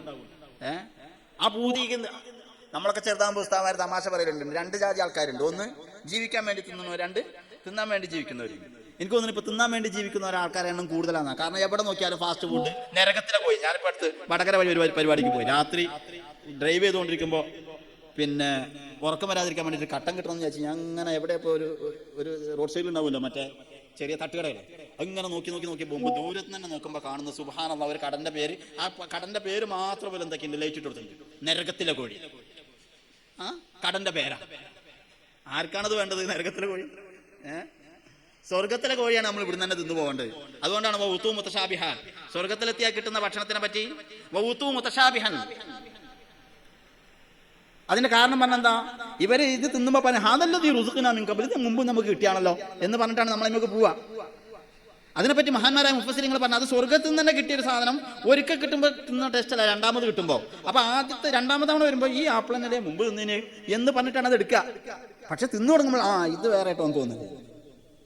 എന്നാൽ ഇബ്നു അജീബ തങ്ങളെ പോലെയുള്ള ചില ആൾക്കാർ പറഞ്ഞു അങ്ങനല്ല, ഇവൻ ദുനിയാവുന്നതൊക്കെ തിന്നു പോന്നിട്ടുണ്ടാവും, ഓൻ അവിടുന്ന് മന്തി നിന്നിട്ടുണ്ടാവും, കുഴിമന്തി നിന്നിട്ടുണ്ടാവും, എന്തൊക്കെ പേരുകളാണ് എനിക്കറിയില്ല, അതിന്റെ ലിസ്റ്റൊക്കെ എടുക്കേണ്ടി വരും ഇതൊക്കെ പറയണമെങ്കിൽ. എനിക്കിങ്ങനത്തെ ശീലമില്ല സത്യത്തിൽ. ഈ നേരത്താകുമ്പോൾ ഇതൊക്കെ ഉണ്ടായില്ലെങ്കിൽ മുന്നോട്ട് പോകാൻ വിചാരിച്ചിട്ടാണ് അതൊക്കെ പറയുന്നത്. അപ്പോൾ ഈ കുഴിമന്തി ഈ ജാതി സാധനങ്ങളൊക്കെ തിന്നിട്ടുണ്ടാവും. മോന് സ്വർഗത്തിലെത്തുമ്പോൾ മോന് കുഴിമന്തി കിട്ടുമ്പോൾ ഇതിപ്പോ ദുനിയാവിൽ കിട്ടാന്നല്ല ചോദിച്ചാൽ തുടങ്ങി, ഇത് വേറെ ഇത് വേറെ മനസ്സിലായി, അത് വേറെ ഇത് വേറെ പറയേണ്ടതെന്ന് പറയുന്നത്. അങ്ങനെയാണ്. അപ്പൊ നമ്മൾ സ്വർഗത്തിലെ കോഴി ഉണ്ടെങ്കിൽ പോയി തിന്നോ. നരകത്തിലെ കോഴി ഹോട്ടലിന്റെ പേരിട്ടതാ. സുബ്ഹാനല്ലാഹ്. അങ്ങനെ നരകത്തിലേക്ക് നയിക്കുന്ന ആ ഹോട്ടലിനെ പറ്റി പറഞ്ഞല്ലോ കേട്ടോ. അതിന് മുതലാളി ആരാണെന്നൊന്നും എനിക്കറിയില്ല. ഞാൻ എന്തായാലും അവിടുത്തെ ചായ കുടിച്ചില്ല. അതൊരു ശുഭമായിട്ടാണ് എനിക്ക് തോന്നിയത്. ഇതൊരു ദൂഷകൻ. നരകത്തിലെ കോഴി വേണമെങ്കിൽ തിന്നാൻ ആരെങ്കിലും വേണോ? നരകത്തിലെ കോഴി അത് തിന്നാനും അവർക്ക് തടിച്ചു കൂടിയിട്ടുണ്ട്. റോഡ് സൈഡ് ഫുള്ള് വണ്ടിയാണ്. ഞാനൊരു കട്ടൻ ചായ കുടിക്കണം എന്ന് അവിടുന്ന് വിചാരിച്ചാൽ പോലും എൻ്റെ വണ്ടി അവിടെ നിർത്താൻ കഴിയില്ല. അങ്ങനെ തിരക്കായിരുന്നു അവിടെ. അപ്പോൾ ഞാൻ പറഞ്ഞു വന്നത്, ബുദ്ധിയെ കേടുവരുത്തുന്ന തരത്തിലുള്ള ഒരു സംഗതിയും ചെയ്യാൻ പാടില്ല, തിന്നാൻ പാടില്ല, അത് ചിന്തിക്കാനും പാടില്ല. ഹിഫ്ദുൽ അഖൽ ഒന്നുകൂടെ ഉണ്ട്. ആർക്കെങ്കിലും ഓർമ്മയുണ്ടോ? ഹിഫ്ദുൽ നസ്ല്, ഹിഫ്ദുൽ മാല്, ഹിഫ്ദുൽ ദീൻ. ദീൻ പറഞ്ഞിട്ടില്ലല്ലോ. ഒരാളുടെ അള്ളാഹുവിന് വിധേയപ്പെട്ട് ജീവിക്കുക എന്ന് പറയുന്ന തത്വത്തിന് എതിരാകുന്ന ഒരു സംഗതി ചെയ്യാൻ പാടില്ല. ഞാൻ തുടക്കത്തിൽ പറഞ്ഞു, ദീൻ എന്ന് പറഞ്ഞാൽ ഒബ്ജക്റ്റീവായിട്ടുള്ള ചില നിയമങ്ങൾ ആണ്. ഒബ്ജക്റ്റീവാണ്, വസ്തുനിഷ്ഠമാണ്. ഇന്നത് ചെയ്യണം എന്ന് പറഞ്ഞു കഴിഞ്ഞു. ഇനി അതിൽ ഇടപെടാൻ കഴിയില്ല. എൻ്റെ ഇഷ്ടത്തിന് വേണ്ടിയിട്ട് ഒരാൾ വണ്ടി എടുക്കാൻ, ലോൺ എടുക്കാൻ വേണ്ടി വന്നു, എനിക്ക് ഇങ്ങനെ കൊടുക്കാൻ പറ്റുള്ളൂ, അതിനെന്തെങ്കിലും ഒരു മസല പറഞ്ഞു, ഒരു നിവൃത്തിയില്ല. അള്ളാന്റെ ദീനിൽ ഇങ്ങനെയാണ് മസല, ഇങ്ങനെ എടുക്കാൻ പറ്റുമെങ്കിൽ എടുത്തോ, അല്ലെങ്കിൽ എടുക്കണ്ട, അത്രേ ഉള്ളവര്. അല്ലാതെ ഇങ്ങനെ എടുക്കണം വിചാരിച്ച സ്വഭാവത്തിലേക്ക് ദീനിനെ വളച്ചിര, അത് നടക്കൂല. ചില ആൾക്കാർ പിന്നെ പ്ലേറ്റ് മുകളിലേക്ക് സൗണ്ട് റെക്കോർഡ് ചെയ്ത് വാട്സപ്പിൽ അയച്ചു, അതിന്റെ അർത്ഥം തന്റെ കുട്ടിക്ക് പേരിടാനാണ്. ദീനിന് പേരിടേണ്ട എങ്ങനെ പറഞ്ഞു തന്നിട്ടുണ്ട്, അതനുസരിച്ച് പേരിടുക. ദീൻ ഒബ്ജക്റ്റീവാണ്. ഒബ്ജക്റ്റീവായിട്ടുള്ള ചില നിയമങ്ങളാണ്. ആ നിയമങ്ങൾ പാലിക്കലാണ് നമ്മൾ ചെയ്യേണ്ടത്. അപ്പോഴാണ് ദാന എന്ന് പറഞ്ഞാൽ കീഴ്പ്പെട്ടു, വിധേയപ്പെട്ടു എന്ന സംഗതി ഉണ്ടാവുക. അസ്ലമ അനുസരിച്ചു, വിധേയപ്പെട്ടു എന്ന് പറഞ്ഞത് ഉണ്ടാവുക. അപ്പൊ മുസ്ലിം എന്ന് പറഞ്ഞാൽ സയ്യിദുനാ മുഹമ്മദ് റസൂലുള്ളാഹി സ്വല്ലല്ലാഹു അലൈഹി വസല്ലം തങ്ങൾ പഠിപ്പിച്ചു തരികയും അവിടുന്ന് പഠിപ്പിച്ചു തന്നത് ഇങ്ങനെയാണ് എന്ന് ആ വാക്യങ്ങളുടെ പൊരുളുകൾ മനസ്സിലാക്കിയ മുജ്തഹിദുകളായ ഉലമാക്കൾ നമ്മുടെ മുമ്പിൽ വരച്ചു കാണിക്കുകയും ചെയ്തിട്ടുള്ള ജീവിതത്തെ അനുസരിക്കുകയും ചെയ്യുക. ഇതാണ് പരിശുദ്ധമായ ദീൻ. ഇനി എനിക്കിപ്പോൾ ഇങ്ങനെയാണ് തോന്നുന്നത്, അതുകൊണ്ട് ഇങ്ങനെ ചെയ്യാൻ പറ്റുമോ? അങ്ങനെ അതിന് തോന്നി വാസി എന്നാ പറയാ. അയാൾ തോന്നിയ പോലെയാണ് അയാൾ വസിക്കുന്നത്. നമ്മൾ എന്ത് ചെയ്യാനാ? അത് ദീനല്ല. ഈ 5 കാര്യങ്ങൾ ഒരാൾ മനസ്സിലാക്കിയാൽ പരിശുദ്ധമായ ദീനുൽ ഇസ്ലാമിന്റെ എല്ലാ അഹ്കാമുകളും മഖാസിദ് ശരിയയുടെ ഭാഗമായി മനസ്സിലാക്കാൻ കഴിയുമെന്ന് ഹുജ്ജത്തുൽ ഇസ്ലാം അബൂ ഹാമിദ് അൽ ഗസാലി റളിയല്ലാഹു തആല അൻഹു നമ്മെ പഠിപ്പിച്ചിട്ടുള്ള ഒരു തത്വം. മനസ്സിലാക്കിയാൽ നമ്മൾ ഇന്ന് ചർച്ച ചെയ്തുകൊണ്ടിരിക്കുന്ന ജെൻഡർ പൊളിറ്റിക്സ് എന്ന് പറയുന്ന സാധനത്തിന്റെ മറവിൽ ആവിഷ്കരിച്ചുകൊണ്ടിരിക്കുന്ന എല്ലാ തത്വങ്ങളും മഖാസിദ് ശരിയയുടെ 5 തത്വങ്ങൾക്കും എതിരാണ്. യാതൊരു സംശയവും ഇല്ല. പെണ്ണ് പെണ്ണായിട്ട് പെണ്ണുമായിട്ട് വിവാഹം ചെയ്യും, ഹിഫ്ദുൻ നസ്ലിനെതിരാണ്, സ്വീകരിക്കാൻ യോഗ്യതയില്ല. ഒരു പെണ്ണ് വേറെ പെണ്ണിന്റെ കൂടെ നടക്കാൻ പാടില്ല എന്ന് ഇസ്ലാമിലില്ല. അങ്ങനെയാണ് നടക്കേണ്ടതെന്നാണ് ഇസ്ലാമിലുള്ളത്. പെണ്ണ് പുരുഷന്റെ കൂടെ നടക്കരുതെന്നാ പറഞ്ഞത്. അന്യ പുരുഷന്റെ കൂടെ നടക്കരുത്. പെണ്ണ് പെണ്ണിന്റെ കൂടെ നടക്കാം, പെണ്ണ് പെണ്ണിന്റെ കൂടെ ജീവിക്കാം, അവർ തമ്മിൽ ഫ്രണ്ട്ഷിപ്പ് ആകാം, അവർ തമ്മിൽ പരിശുദ്ധമായ ദീനുൽ ഇസ്ലാമിന്റെ മസലകൾ ചർച്ച ചെയ്യാം, ഭൗതികമായി അവർക്ക് ഗുണമുള്ള നല്ല കാര്യങ്ങൾ അവർക്ക് ചർച്ച ചെയ്യാം. തെറ്റ് ആണായാലും പെണ്ണായാലും ഒരിക്കലും ചർച്ച ചെയ്യാൻ പാടില്ല, ഒരിക്കലും പറയാനും പാടില്ല, സംസാരിക്കാനും പാടില്ല. നിനക്ക് തെറ്റേ പറയാൻ കിട്ടുന്നുള്ളെങ്കിൽ മിണ്ടാണ്ടിരുന്നാൽ മതി എന്നാണ് സയ്യിദുനാ റസൂലുള്ളാഹി തങ്ങൾ പറഞ്ഞത്. അതുകൊണ്ട് ആണാണെങ്കിലും പെണ്ണാണെങ്കിലും ഫ്രണ്ട്ഷിപ്പുകളാകാം, യാതൊരു പ്രശ്നവും ഇസ്ലാമിലില്ല. അവർക്ക് ഒരുമിച്ച് ജീവിക്കാം. നമ്മളെ വീടുകളിലൊക്കെ കല്യാണങ്ങളൊക്കെ ഉണ്ടാകുമ്പോൾ ആണുങ്ങളെല്ലാവരും പുറത്താക്കും, പോയിട്ട് പന്തല് കിടന്നോളാം, അല്ലെങ്കിൽ ആ റൂമിൽ എല്ലാവരും ആണുങ്ങൾ കിടന്നോളാം. എത്രയോ പെണ്ണുങ്ങൾ ഒരുമിച്ച് കിടക്കുന്നില്ലേ? അതിനൊന്നും ഇസ്ലാമിൽ പ്രശ്നമില്ല. ഇസ്ലാമിന്റെ പ്രശ്നം പെണ്ണും തമ്മിൽ ലൈംഗിക ജീവിതം വേണം എന്ന് പറയുന്നതിനെയാണ് ഇസ്ലാം എതിർത്തിട്ടുള്ളത്. അല്ലാതെ ഒരു പെണ്ണ് മറ്റേ പെണ്ണിന്റെ കൂടെ ഇരിക്കുമ്പോഴേക്ക് ഞങ്ങൾ കൂക്കി വിളിക്കുന്നത് എന്ന് പറയേണ്ട ഒരു കാര്യവുമില്ല. ആണിന്റെ കാര്യത്തിലും ഇങ്ങനെ തന്നെയാണ്. അതുകൊണ്ടാണ് റജുലാനി തഹബ്ബാ ഫില്ലാഹ് എന്ന് പറയുന്ന ഹദീസിൽ റജുൽ എന്ന് പറഞ്ഞതിന്റെ അർത്ഥം 2 പുരുഷന്മാർ പരസ്പരം ഇഷ്ടപ്പെട്ടു എന്നല്ല അതിന്റെ അർത്ഥം, മറിച്ച് 2 ആളുകൾ എന്നാണ്. 2 ആളുകൾ തമ്മിൽ ഇഷ്ടപ്പെട്ടു. അത് ആണുമാകാം, പെണ്ണുമാകാം. 2 ആളുകൾ തമ്മിൽ ഇഷ്ടപ്പെട്ടു. ആ ഇഷ്ടം റബ്ബിന്റെ താല്പര്യത്തിന് വേണ്ടിയിട്ടാണ്. അവരെ അള്ളാഹുവിന്റെ മാർഗത്തിൽ ഇഷ്ടപ്പെടുകയും അള്ളാഹുവിന്റെ മാർഗത്തിൽ അവർ വെറുക്കുകയും ചെയ്യുന്നു. അപ്പൊ എന്റെ കൂട്ടുകാരൻ ഒരു തിന്മ ചെയ്യുമ്പോൾ ഞാൻ ആ മുഖ്തീനെ അല്ല, ആ തെറ്റ് ചെയ്യുന്ന ആളല്ല വെറുക്കുന്നത്, ആ തെറ്റിനെയാണ് വെറുക്കുന്നത്. അവൻ അതിൽ നിന്ന് രക്ഷപ്പെടണമെന്ന ഉദ്ദേശത്തോടു കൂടി ഞാൻ അവനുമായി നല്ല രീതിയിൽ ആ കാര്യങ്ങൾ പറഞ്ഞു കൊടുക്കാൻ എന്റെ ബാധ്യതയുണ്ട്. ഞാനൊരു തെറ്റ് ചെയ്യുമ്പോൾ എൻ്റെ ആത്മാർത്ഥ സുഹൃത്തിന്റെ ഏറ്റവും വലിയ ബാധ്യത എന്നെ അതിൽ നിന്ന് രക്ഷപ്പെടുത്തലാണ്. അത് ആ ബന്ധം മുറിച്ചു പോകലല്ല. നേരെ മറിച്ച് എന്നെ എത്ര ഉപദേശിച്ചിട്ടും ഞാൻ നന്നാകൂല എന്നാണെങ്കിലോ, എങ്കിൽ പിന്നെ ബഹുമാനപ്പെട്ട താജുൽ ഉലമ പറഞ്ഞതുപോലെ രോഗം ആണല്ലോ ആരോഗ്യം പകരുന്ന കണ്ടിട്ടില്ലല്ലോ.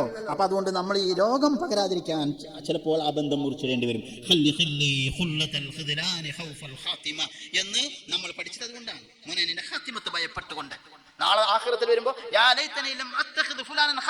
ഈ ചങ്ങാതി ആയല്ലോ പടച്ചോനെ എന്റെ ഫ്രണ്ട്, ഞാൻ ഓനെ ഫ്രണ്ടാക്കി എടുത്തതുകൊണ്ടാണല്ലോ ഈ കുഴി ചാടിയത് എന്ന് അന്ന് പറയേണ്ടി വരരുത് എന്ന് അല്ലാഹു തആല ഇപ്പോഴേ മുന്നറിയിപ്പ് തന്നിരിക്കുകയാണ്. അതുകൊണ്ട് ആണും ഒരുമിച്ച് നടക്കുന്നതോ പെണ്ണും ഒരുമിച്ച് നടക്കുന്നതോ അല്ല വിഷയം. ആണും പെണ്ണും തമ്മിൽ മാത്രമാണ് ലൈംഗിക ബന്ധം ഉണ്ടാകേണ്ടതെന്നും അത് ദീൻ പഠിപ്പിച്ച വിധത്തിൽ വിഹിത മാർഗത്തിലായിരിക്കണം, അവിഹിതമായി ആകരുത് എന്നും ഇസ്ലാം പഠിപ്പിച്ചിട്ടുണ്ട്. ഇതിനെതിരാകുന്ന ഒരു സംഗതിയും പാടില്ല. ഒരു പെണ്ണിന് ഒരാളോടല്ലാതെ ലൈംഗിക ബന്ധം പാടില്ല. അത് അടിമയായാലും ഉടമയായാലും അങ്ങനെയാണ്.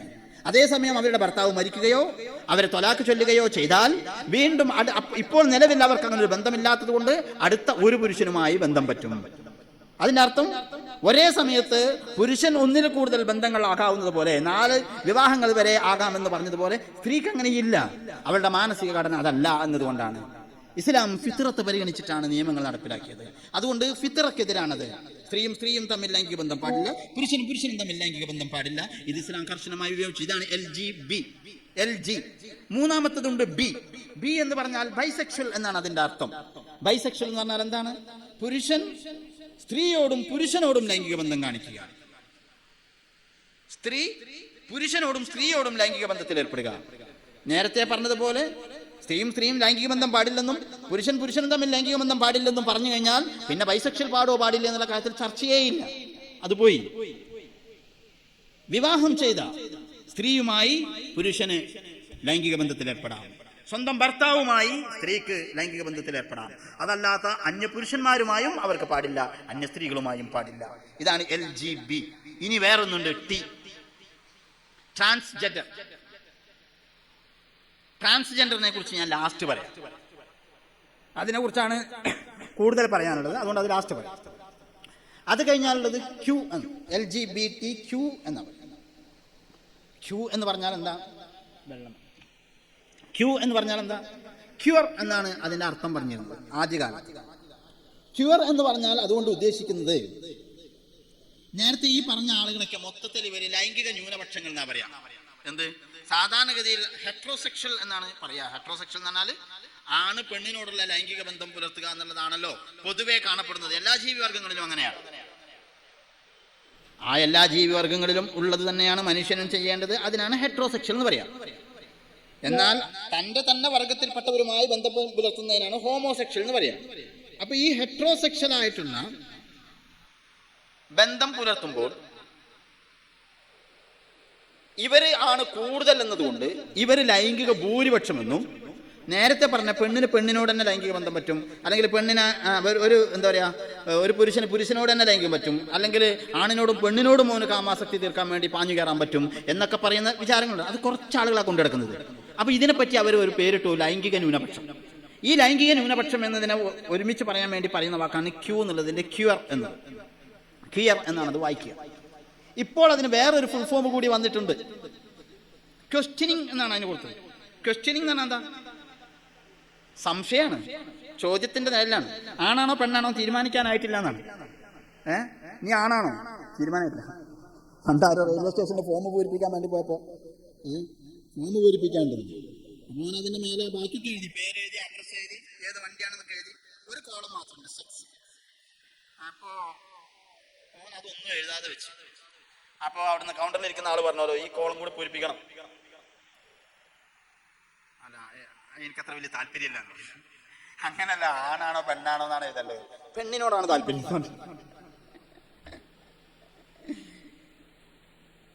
ഇന്നിപ്പോ ചില ആൾക്കാർക്ക് ജെൻഡർ എഴുതാൻ തീരുമാനമായിട്ടില്ല. ഇതാണ് ഇപ്പൊ നമ്മുടെ സ്കൂളിൽ ജെൻഡർ എഡ്യൂക്കേഷൻ കൊടുക്കണം എന്ന് പറഞ്ഞുകൊണ്ടിരിക്കുന്ന സാധനം. ജെൻഡർ എന്ന് പറഞ്ഞാൽ ശരീരം കൊണ്ട് ആണാകാം, അല്ലെങ്കിൽ ശരീരം കൊണ്ട് പെണ്ണേയും.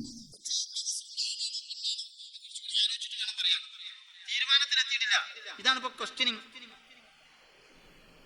അപ്പോൾ ഒരാൾ ഇങ്ങനെ കുറച്ച് കാലം, അതാണ് സ്കൂളിൽ നിങ്ങൾ ചെറുപ്പത്തിലെ കുട്ടികൾ ആണാണോ പെണ്ണാണോ എന്ന് പറഞ്ഞ് പഠിപ്പിക്കാൻ പാടില്ല. നിങ്ങൾ ആണിന്റെ വേഷം ധരിപ്പിക്കാൻ പാടില്ല, പെണ്ണിന്റെ വേഷം ധരിപ്പിക്കാൻ പാടില്ല. നിങ്ങൾ ജനറൽ ന്യൂട്രൽ യൂണിഫോം ധരിപ്പിക്കണം. ആണിനും പെണ്ണിനും ധരിപ്പിക്കാവുന്ന ഒരു പൊതു യൂണിഫോം. എന്നിട്ട് ഇവർ കുറെ വലുതാകുമ്പോൾ ഇവർക്ക് ആണാണെന്ന് തോന്നുകയാണെങ്കിൽ ആണുങ്ങളുടെ വേഷം ഇട്ടോട്ടെ, ഒരു പെണ്ണാണെന്ന് തോന്നുന്നത്, ഒരു പെണ്ണുങ്ങളെ വേഷട്ടോട്ടെ, നിങ്ങൾ എന്തിനാ നിർബന്ധിക്കാൻ പോണത്? അത് ഓൻ്റെ അവകാശമാണ്. My body is my choice, എൻ്റെ ശരീരം എൻ്റെ താല്പര്യം, അത് നിങ്ങൾ ആരും ഇടപെടണ്ട. ഓന് സ്വന്തം തീരുമാനം എടുക്കാൻ പറ്റുന്ന കാലത്ത് ഓൻ തീരുമാനിച്ചോട്ടെ, ആണാണോ പെണ്ണാണോ. അതുവരെ ഓൻ എന്താണ്, ഞാൻ തീരുമാനിച്ചിട്ടില്ല. എന്നാ ഓൻ ക്വസ്റ്റ്യനിങ്. ഇപ്പൊ എല്ലു അല്ല, ബിയു അല്ല, ജിയു അല്ല, ഒന്നുമല്ല, പിന്നെന്താണ് ക്വസ്റ്റ്യനിങ്. തീരുമാനമായിട്ടില്ല, അവിടെ കിടക്കുക. LGBTQI എന്ന് പറഞ്ഞാൽ ഇന്റർസെക്സ്. ഇന്റർസെക്സ് എന്ന് പറഞ്ഞാൽ നമ്മൾ ദർസിലൊക്കെ ഓതി പഠിക്കുന്ന കാലത്ത് തന്നെ നമ്മൾ പഠിച്ചിട്ടുള്ള ഹുൻസകൾ. ഹുൻസ എന്ന് പറഞ്ഞാൽ ഇപ്പം അങ്ങനെ എന്താണ് അതിന് പണ്ട് പറഞ്ഞ അർത്ഥങ്ങളൊന്നും ഇപ്പം പറയാൻ പാടില്ല എന്നാ. ഹിജട, ശിഖണ്ഡി, അങ്ങനെ പല അർത്ഥങ്ങളും പണ്ട് പറയാറുണ്ടായിരുന്നു. ഇപ്പം അതൊക്കെ പറഞ്ഞാൽ അത് അവരെ അപമാനിക്കുന്നതിന് തുല്യം. അതുകൊണ്ട് വാക്കുകളൊക്കെ ഇങ്ങനെ മാറിക്കൊണ്ടിരിക്കുകയാണ്. കാലം മാറുമ്പോൾ വാക്കിൻ്റെ ഒക്കെ അർത്ഥവും സ്വഭാവമൊക്കെ മാറിക്കൊണ്ടിരിക്കുമല്ലോ. അപ്പം അങ്ങനെ അർത്ഥം മാറിക്കൊണ്ടിരിക്കുകയാണ്. ഇപ്പം അതുകൊണ്ട് അങ്ങനെ പറയുന്നില്ല. ഇപ്പം ചില വാക്കുകളൊക്കെ അങ്ങനെയാണ്. മുമ്പ് നമ്മൾ എന്തെങ്കിലും പറഞ്ഞാൽ ബടായി പറയാന്ന് പറഞ്ഞു, ഇപ്പം അതല്ല, ഇപ്പം അതിന് പറയാം തള്ളുന്നാണ്. മുമ്പ് തള്ളുന്ന പറഞ്ഞാൽ നമുക്കാകെ പരിചയമുണ്ടായിരുന്ന വണ്ടിയൊക്കെ എവിടെയെങ്കിലും കുടുങ്ങിയാൽ എല്ലാവരും കൂടി തള്ളുന്നത്, നമുക്ക് പരിചയമുണ്ടായിരുന്ന തള്ളല്. ഇപ്പം നമ്മൾ അത് പറഞ്ഞാൽ അതൊരു തള്ളലാന്ന് ആൾക്കാർ പറയാം. അങ്ങനെ കാലം മാറി, വാക്കിൻ്റെ ഒക്കെ അർത്ഥം മാറി. മുമ്പ് അത് പൊളി സാധനമാണെന്നാണ്, ഇപ്പൊ പൊളിയാണ്. നമ്മളെന്തെങ്കിലും ഒരു പ്രസംഗം എന്തെങ്കിലുമൊക്കെ നടത്തിയാൽ ആൾക്കാർ അതിൻ്റെ അടിയിൽ വന്നിട്ട് എന്തെങ്കിലും ലേഖനം കഴിഞ്ഞാൽ അതിൻ്റെ അടിയിൽ വന്നിട്ട് പൊളി, എന്ത് പൊളി, പൊളിച്ചു, എന്ത് പൊളിക്കണേ, നമ്മളൊന്നും പൊളിച്ചിട്ടില്ല, പക്ഷെ ഓരോ അടിയിൽ എഴുതും പൊളിച്ചു. അതിന്റെ അർത്ഥം എന്താ, ഉഷാറായിരിക്കണം എന്ന് പറഞ്ഞിട്ട് അഭിനന്ദനം നടത്തണം. അതിനാണ് പറയുന്നത് പൊളിച്ചു. അത് വാക്കിന്റെ കർത്തം മാറി. അതുകൊണ്ട് ഇന്നിപ്പോ ശിഖണ്ഡിന്നോ ഹിജടാന്നോ പറഞ്ഞാൽ അവരെ പരിഹസിക്കുകയാണെന്ന് പറയും. നമുക്ക് ആ ഉദ്ദേശമില്ല. എന്താണോ ആട്ടെ, പരിശുദ്ധമായ ശരീഅത്തുൽ ഇസ്ലാം ഹുൻസ എന്ന പേരിൽ പരിചയപ്പെടുത്തിയിട്ടുള്ള പദപ്രയോഗം കൊണ്ട് ഉദ്ദേശിച്ചത് ചില ആളുകൾക്ക് ജന്മനായുള്ള ചില ജീനോം പ്രശ്നങ്ങളുടെ കാരണമായി അവർക്ക് എന്തുണ്ടാകും, സ്ത്രൈണ പ്രകൃതിയും പുരുഷ പ്രകൃതിയും ഒരുമിച്ച് കിട്ടിയിട്ടുണ്ടാകും. ഉദാഹരണത്തിന് പുരുഷന്റെ ലൈംഗികാവയവം ഉണ്ടാകും, സ്ത്രീകളുടെ ലൈംഗികാവയവങ്ങൾക്ക് ഉണ്ടാകുന്നതും ചിലപ്പോൾ ഉണ്ടാകും. ചിലപ്പോൾ സ്ത്രീകളുടെ ലൈംഗികാവയവങ്ങളില്ലെങ്കിലും സ്ഥാനങ്ങൾ വളർന്നിട്ടുണ്ടാകും, ശബ്ദം കിളിക്കൂറ്റായിരിക്കും, അങ്ങനെയൊക്കെ ഉണ്ടാകും. ചിലപ്പോൾ സ്ത്രീകൾക്കുള്ളത് പോലെയുള്ള സ്ഥാനങ്ങൾ വളരുകയും ശബ്ദം പുരുഷൻ്റെതാവുകയും അങ്ങനെയൊക്കെ ചെയ്തിട്ടുണ്ടാവും. ഇങ്ങനെയുള്ള കുറേ പ്രശ്നങ്ങൾ. ഇത് സത്യത്തിൽ പലതരത്തിലുള്ള സിൻഡ്രംസ് ആണ്, രോഗങ്ങൾ ആണ്. ഈ രോഗങ്ങൾ ചികിത്സിച്ച് ഭേദപ്പെടുത്താവുന്നതും അല്ലാത്തതും ഉണ്ട്. ഞാനതിനെക്കുറിച്ച് വളരെ വിശദമായി ഞാൻ മുമ്പ് ഇവരെയൊക്കെ ആയിട്ട് ഞാൻ പരിചയപ്പെടുന്ന കാലത്ത്, ഞാൻ സാഹചര്യം ഉണ്ടാകുമ്പോഴാണ് ഇസ്ബായ് സ്ഥാനൊക്കെ പരിചയപ്പെടുന്നത്. ആ കാലത്ത് ബ്ലോഗിൽ നിങ്ങൾക്കും ചോദിക്കാം എന്നൊരു ചോദ്യം, ഒരു കോൾ ഉണ്ടായിരുന്നു. ഞാൻ വെറുതെ ബ്ലോഗ് ചെയ്യുന്ന പരിപാടി ഉണ്ടായിരുന്നു, ഭ്രാന്ത്.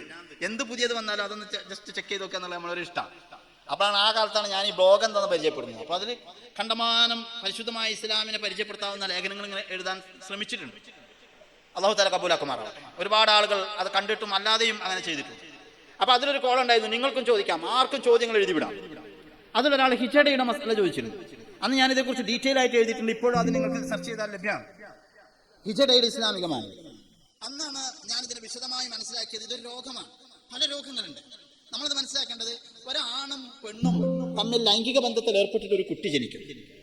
ഈ കുട്ടി ജനിക്കുന്നതിന് നമ്മൾ ഇന്ന് ശാസ്ത്രീയമായി പഠിക്കുമ്പോൾ അവരുടെ ക്രോമസോം ഘടന പഠിക്കുന്നു. ഓരോ മനുഷ്യന് 23 ജോഡി ക്രോമസോമുകൾ ഉണ്ട്. X chromosome, Y chromosome.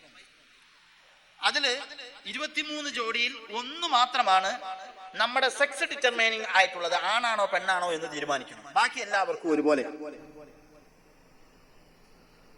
പുരുഷനിൽ ഉണ്ടാവുക വൈ ക്രോമസോം ആണ്, സ്ത്രീയിൽ ഉണ്ടാവുക എക്സ് ക്രോമസോം ആണ്. സ്ത്രീ പുരുഷ ലൈംഗിക ബന്ധത്തിൽ ഏർപ്പെടുമ്പോൾ പുരുഷനിൽ ഉണ്ടാവുക XY ആണ്, സ്ത്രീയിൽ ഉണ്ടാവുക XX ആണ്.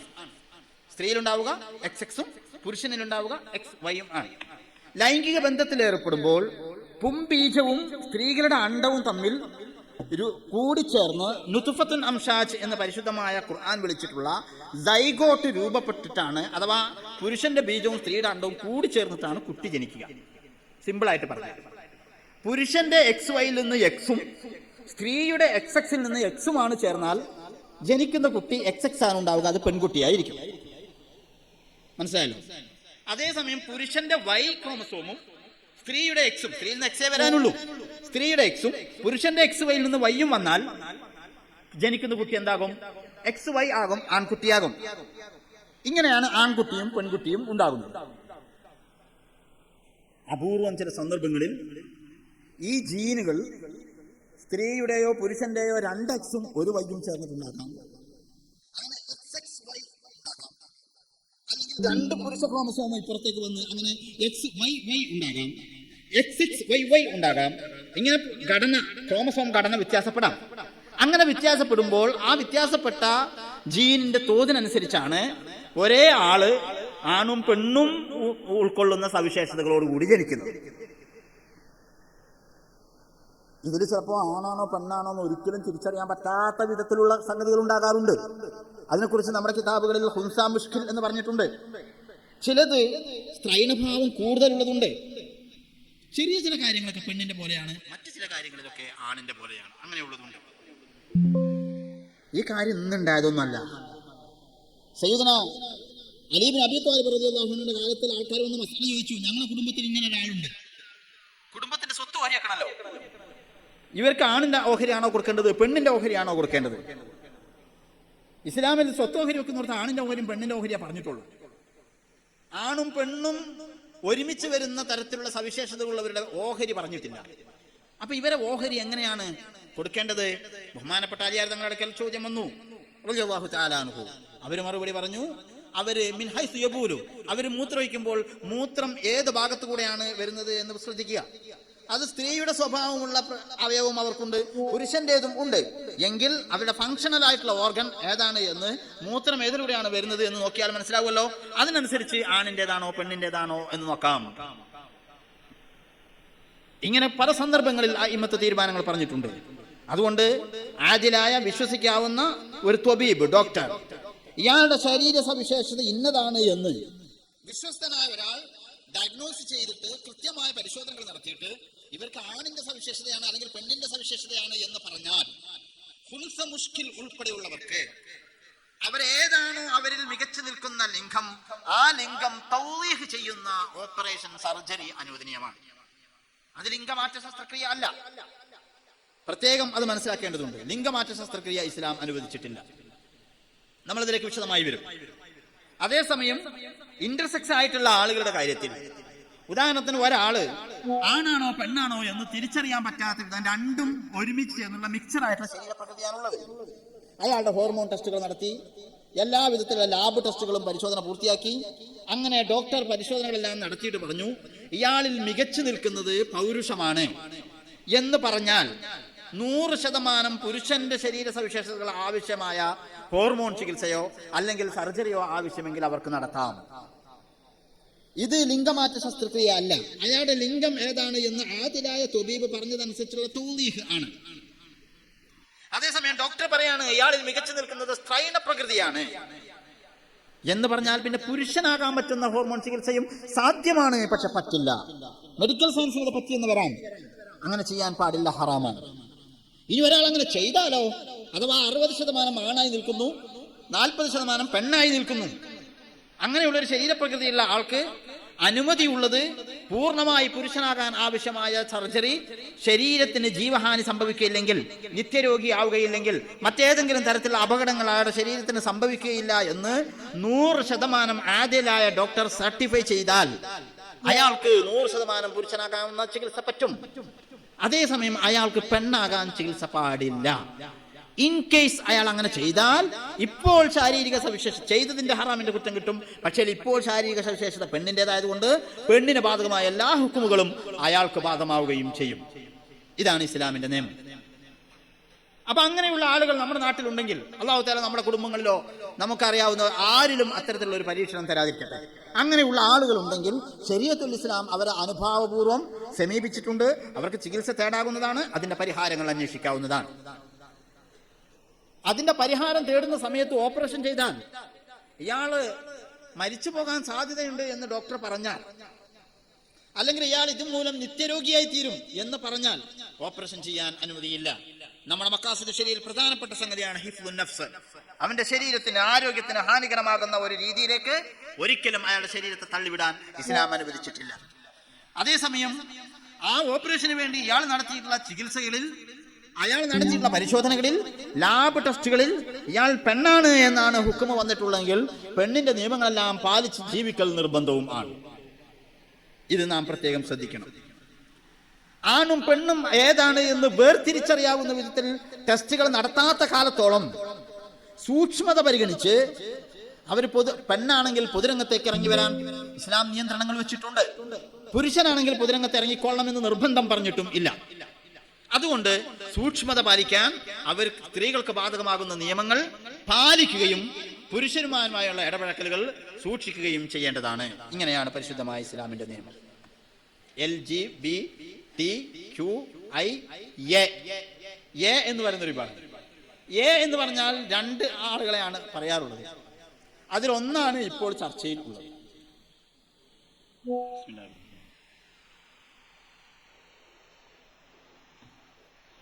അസെക്ഷൽ എന്നാണ് പറയുക. അസെക്ഷൽ എന്ന് പറഞ്ഞാൽ ശരീരഘടന ആണാകട്ടെ പെണ്ണാകട്ടെ ഒരു തരത്തിലുള്ള ലൈംഗിക താല്പര്യവും ഇല്ല.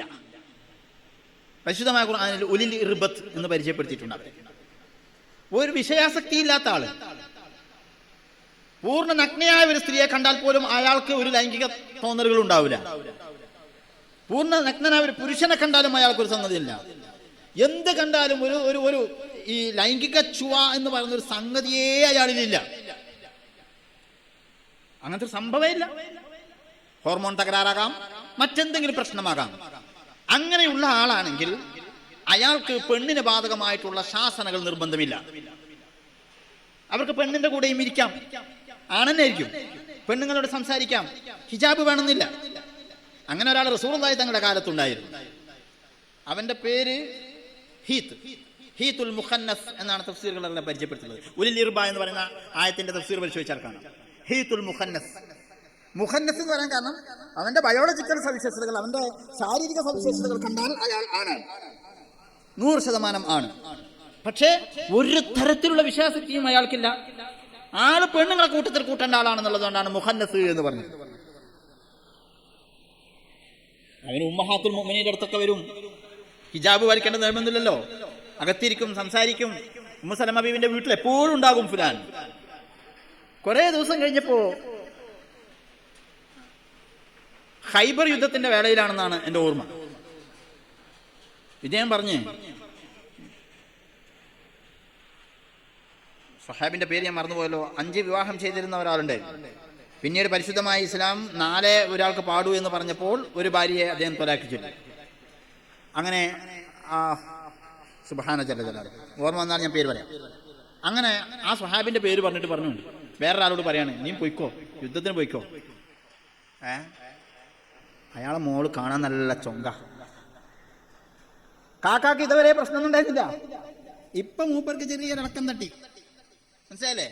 റസൂലുള്ളാഹി സ്വല്ലല്ലാഹു അലൈഹി വസല്ലം തങ്ങൾ അയാളെ സ്ത്രീകളുമായി ഇടപഴകുന്നിടത്ത് അകറ്റണം എന്ന് ഓർഡർ കൊടുത്തു. ഉമ്മഹാത്തുൽ മുഅ്മിനീനോട് അവരിൽ നിന്നുള്ള ഹിജാബ് വേണം, ഹിജാബ് പാലിക്കണം എന്ന് ശക്തമായി ആഹ്വാനം ചെയ്തു. അഥവാ വിഷയാസക്തി ഉണ്ടോ, അപ്പോൾ പിന്നെ സ്ത്രീ പുരുഷ നിയമങ്ങൾ നിർബന്ധമാകും. വിഷയാസക്തി ഇല്ലാത്ത ആളുകൾ ഉണ്ട്, ഒരു തരത്തിലുള്ള ലൈംഗിക താല്പര്യങ്ങളില്ലാത്ത ആളുകൾ.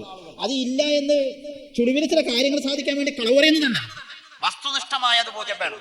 അങ്ങനെയുള്ള ആളുകളാണ് അസക്ഷരായുള്ള ആളുകൾ. അവർക്ക് ലൈംഗിക ജീവിതം ഇല്ല, അവർ പെണ്ണെട്ടുന്നില്ല, പെണ്ണിനോട് വെടി പറഞ്ഞിരിക്കുന്ന പരിപാടിയില്ല, ആണിനോട് വെടി പറഞ്ഞിരിക്കുന്ന പരിപാടിയില്ല, അങ്ങനത്തെ ഒരു സംഗതിയെ അയാൾക്കില്ല. അങ്ങനെയുള്ള ചില ആളുകൾ, ഹബിഷയിൽ നിന്ന് വന്ന ആളുകളുണ്ടായിരുന്നു.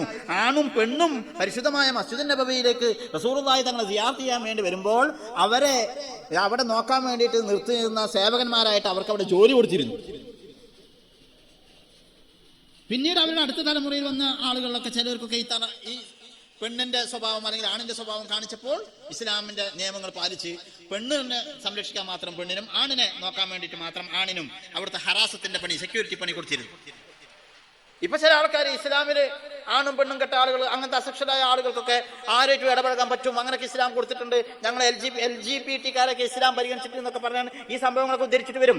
അല്ല, അത് മുഖന്നസ് ആയിരുന്ന, ഈ പറഞ്ഞ തരത്തിൽ ഉലിൽ ഇർബത്തായിരുന്ന, വിഷയാസക്തി ഇല്ലാതിരുന്ന ആളുകളെ മാത്രമാണ് ചരിത്രം വളച്ചൊടിച്ച് തെളിവുകൾ ഉണ്ടാക്കിയാണ് നമ്മളത് കൃത്യമായി തുറന്നു കാട്ടേണ്ടതുണ്ട്. അസക്ഷരായിട്ടുള്ള അവസാനത്തെ ഒരു പ്ലസ് ഉണ്ട്, അതെന്താന്ന് തന്നെ മനുഷ്യന്മാർക്ക് ആർക്കും അറിയില്ല. എന്ന് പറഞ്ഞാൽ ഇപ്പൊ നമ്മൾ ഇങ്ങനെ പറഞ്ഞതിലേക്ക് ഇങ്ങനെ കൂട്ടിക്കൊണ്ടുവരികയാണ്. അതിലേക്ക് ഇപ്പൊ ഒരു കാക്ക, അയാൾക്ക് പെണ്ണാകണമെന്നായിരുന്നില്ല അയാളുടെ തോന്നല്, അയാൾക്ക് നായി ആകണമെന്നില്ല. നമുക്ക് ധൈര്യമായിട്ട് പോകണം നായെന്ന് വിളിക്കാം. കാരണം ഓൻ നായി ആകണമെന്ന് ആഗ്രഹിച്ചിട്ട് ലക്ഷങ്ങൾ മുടക്കിയിട്ട് ഓൻ്റെ ശരീരം നായന്റെ ശരീരമാക്കി. അങ്ങനെ കുറേ കാലം വെറുതെ ആൾക്കാരെ കാണുമ്പോൾ തന്നെ നടക്കുക. ഓൻ്റെ കുടുംബങ്ങളൊക്കെ ഓനെ ചങ്ങലിട്ട് നടക്കുക. ട്രൗസർ ഇടാത്ത നായനെ നമ്മൾ കണ്ടത് ഓനെ മാത്രം അല്ല, ട്രൗസർ ഇട്ട നായനെ കണ്ടത്. ബാക്കി നായ്ക്കളൊക്കെ ട്രൗസർ ഇടാതെ നമ്മൾ കണ്ടത്. ആ നായ ട്രൗസർ ഇട്ടിട്ടാണ് നടന്നത്. ഓൻ നായയാണ്. അപ്പൊ പിന്നെ നായ എന്ന് പറഞ്ഞാൽ പരിഹസിക്കല്ല, തമാശ പറയല്ല. നിങ്ങൾ യൂട്യൂബിൽ അടിച്ചു നോക്കണം. വർഷങ്ങളോളം അങ്ങനെ നടന്നു കഴിഞ്ഞപ്പോൾ ഇയാൾക്കൊരു തോന്നല്, എനിക്കിഞ്ഞ് വേറൊന്നാകണം. ഇപ്പൊ അതിന് ഓപ്പറേഷന് വേണ്ടി ലക്ഷങ്ങൾ മുടക്കിക്കൊണ്ടിരിക്കുകയാണ്. ഇസ്ലാം ഹറാമാക്കിയിട്ടുള്ള സംഗതിയാണ്. ഇസ്ലാം ഹറാമാക്കിയിട്ടുള്ള സംഗതിയാണ്, ചെയ്യാൻ പറ്റില്ല. വേറൊന്ന് ഈ പറഞ്ഞ കൂട്ടത്തിലുണ്ട്, ഡെമോസെക്ഷൽ എന്ന് പറയുന്ന സാധനം. ഡെമോസെക്ഷൽ ഈ പ്ലസിന്റെ ഭാഗമാണ് ഞാൻ പറയുന്നത്. പ്ലസ് എന്ന് പറഞ്ഞാൽ കൂട്ടണം എന്നാണ്, അതിലൊക്കെ എന്തും കൂട്ടാന്നാണ്. ഇനി ആർക്കൊക്കെ ഞാൻ എന്താണ് തോന്നുന്നത്, ഞാനൊരു മുരിക്കും കുറ്റിയാണെന്ന് പറഞ്ഞ ഒരുത്തം വന്നാൽ ഓൻ ആ പ്ലസിന്റെ ഭാഗമായിട്ട് പരിഗണിക്കും. അതിൽ വന്നാണ് ഡെമോസെക്ഷൻ. ഡെമോസെക്ഷൻ എന്ന് പറഞ്ഞാൽ എന്താ? സംഗതിയൊക്കെ വിവാഹമൊക്കെ ചെയ്താലും ഇല്ലെങ്കിലും ഷുഗർ ഉള്ളർപ്പ് നടക്കണമെങ്കിൽ ഓന് കുറേ ബന്ധം വേണം. അങ്ങനെയുള്ള ആളുകളോട് മാത്രമേ ഷുഗർ ഉള്ളർപ്പ് ഇഷ്ടമുള്ളൂ, അല്ലാത്തതിനോട് ഇത് താല്പര്യമല്ല. ഒരാളെ കണ്ടു എന്ന് എഴുതിയിട്ട് താല്പര്യമല്ല, അയാളായിട്ട് അടുത്ത് കിട്ടിയെന്ന് വിചാരിച്ചിട്ട് ഇയാൾക്ക് മോഹങ്ങൾ വരില്ല. നല്ല ഡീപ്പായിട്ടുള്ള ഇമോഷണൽ കണക്ഷൻ ഉണ്ടെങ്കിൽ മാത്രം, ഭയങ്കര ഡീപ്പായിട്ടുള്ള വൈകാരിക ബന്ധങ്ങൾ ഉണ്ടെങ്കിൽ മാത്രമേ എന്താകാൻ പറ്റുള്ളൂ, ഇയാൾക്ക് ലൈംഗിക വീഴ്ചയിൽ ഏർപ്പെടാനുള്ള താല്പര്യം വരുള്ളൂ. അങ്ങനെയുള്ള ആളുകളെ ഇവർ ഡെമോസെക്ഷൽ എന്ന് പേരും. അത് ഈ പ്ലസ്സിലാണ്.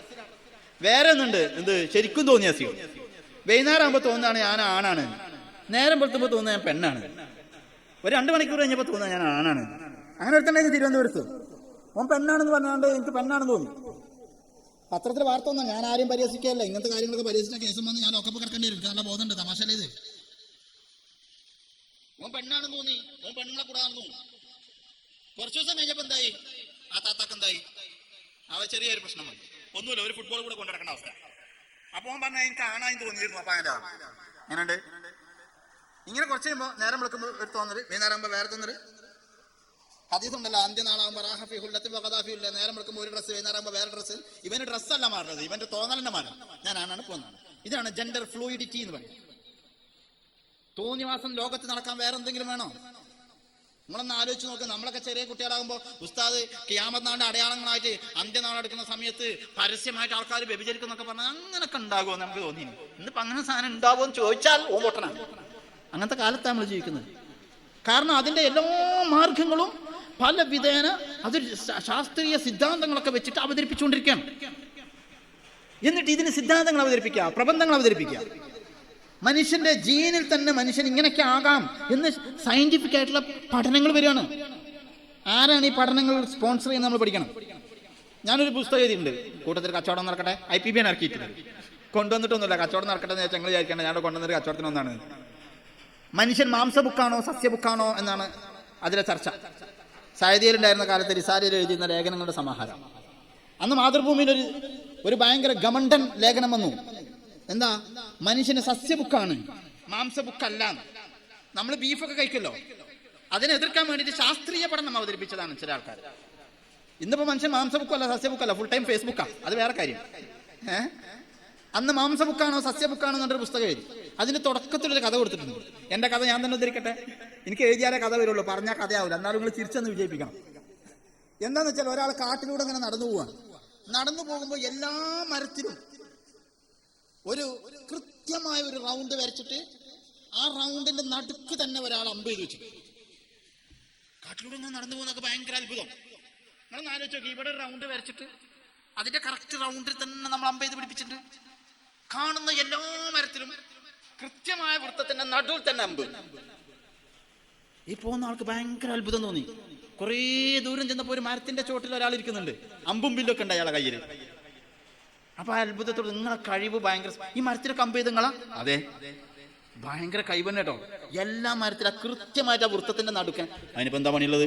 ഞാൻ ആദ്യം ഒരു അമ്പാടെ അടിച്ച് തറച്ചു വെക്കും, എന്നിട്ട് അതിന്റെ ചുറ്റൊരു വട്ടം തറച്ചു വെക്കും. കറക്റ്റ് ആവും. ഇന്ന് LGBTQ എന്ന് പറഞ്ഞിട്ട് ഇത് ശാസ്ത്രീയമായി സത്യമാണ് എന്ന് പറഞ്ഞ് പഠിപ്പിച്ചുകൊണ്ടിരിക്കുന്ന മുഴുവൻ തത്വങ്ങളും ഇതുപോലെ ഇവർ ആദ്യം തീരുമാനിച്ചു വെച്ചിട്ടുണ്ട്. ആ തീരുമാനിച്ചിട്ട് മനുഷ്യൻ ഇങ്ങനെയാണ് എന്ന് ജനങ്ങളെ പഠിപ്പിക്കാൻ വേണ്ടിയിട്ട് പണം കൊടുത്തിറക്കുന്ന ശാസ്ത്രീയ പഠനങ്ങളാണ് എന്ന് നിങ്ങൾ മറക്കരുത്. ആരാണ് പണം കൊടുക്കേണ്ടത്? ഇത് മുതലാളിത്തത്തിന്റെ താല്പര്യമാണ്.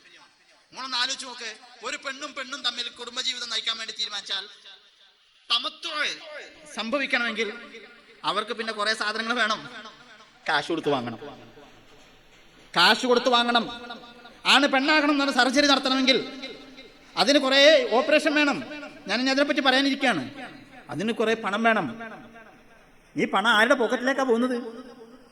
നിങ്ങൾക്കറിയോ, ഇന്ന് ലോകത്തെ ഏറ്റവും കൂടുതൽ അമേരിക്കയിലും മറ്റുള്ള വലിയ വലിയ മുതലാളിമാർ, ബില്യണേഴ്സ് പണം മുടക്കിക്കൊണ്ടിരിക്കുന്നത് എന്തിനാണെന്ന്? 4-5 ബിസിനസ്സിലാണ് ലോകത്തെ ഏറ്റവും കൂടുതൽ പണം മുടക്കിക്കൊണ്ടിരിക്കുന്നത്. ഒന്ന്, ആയുധ നിർമ്മാണം.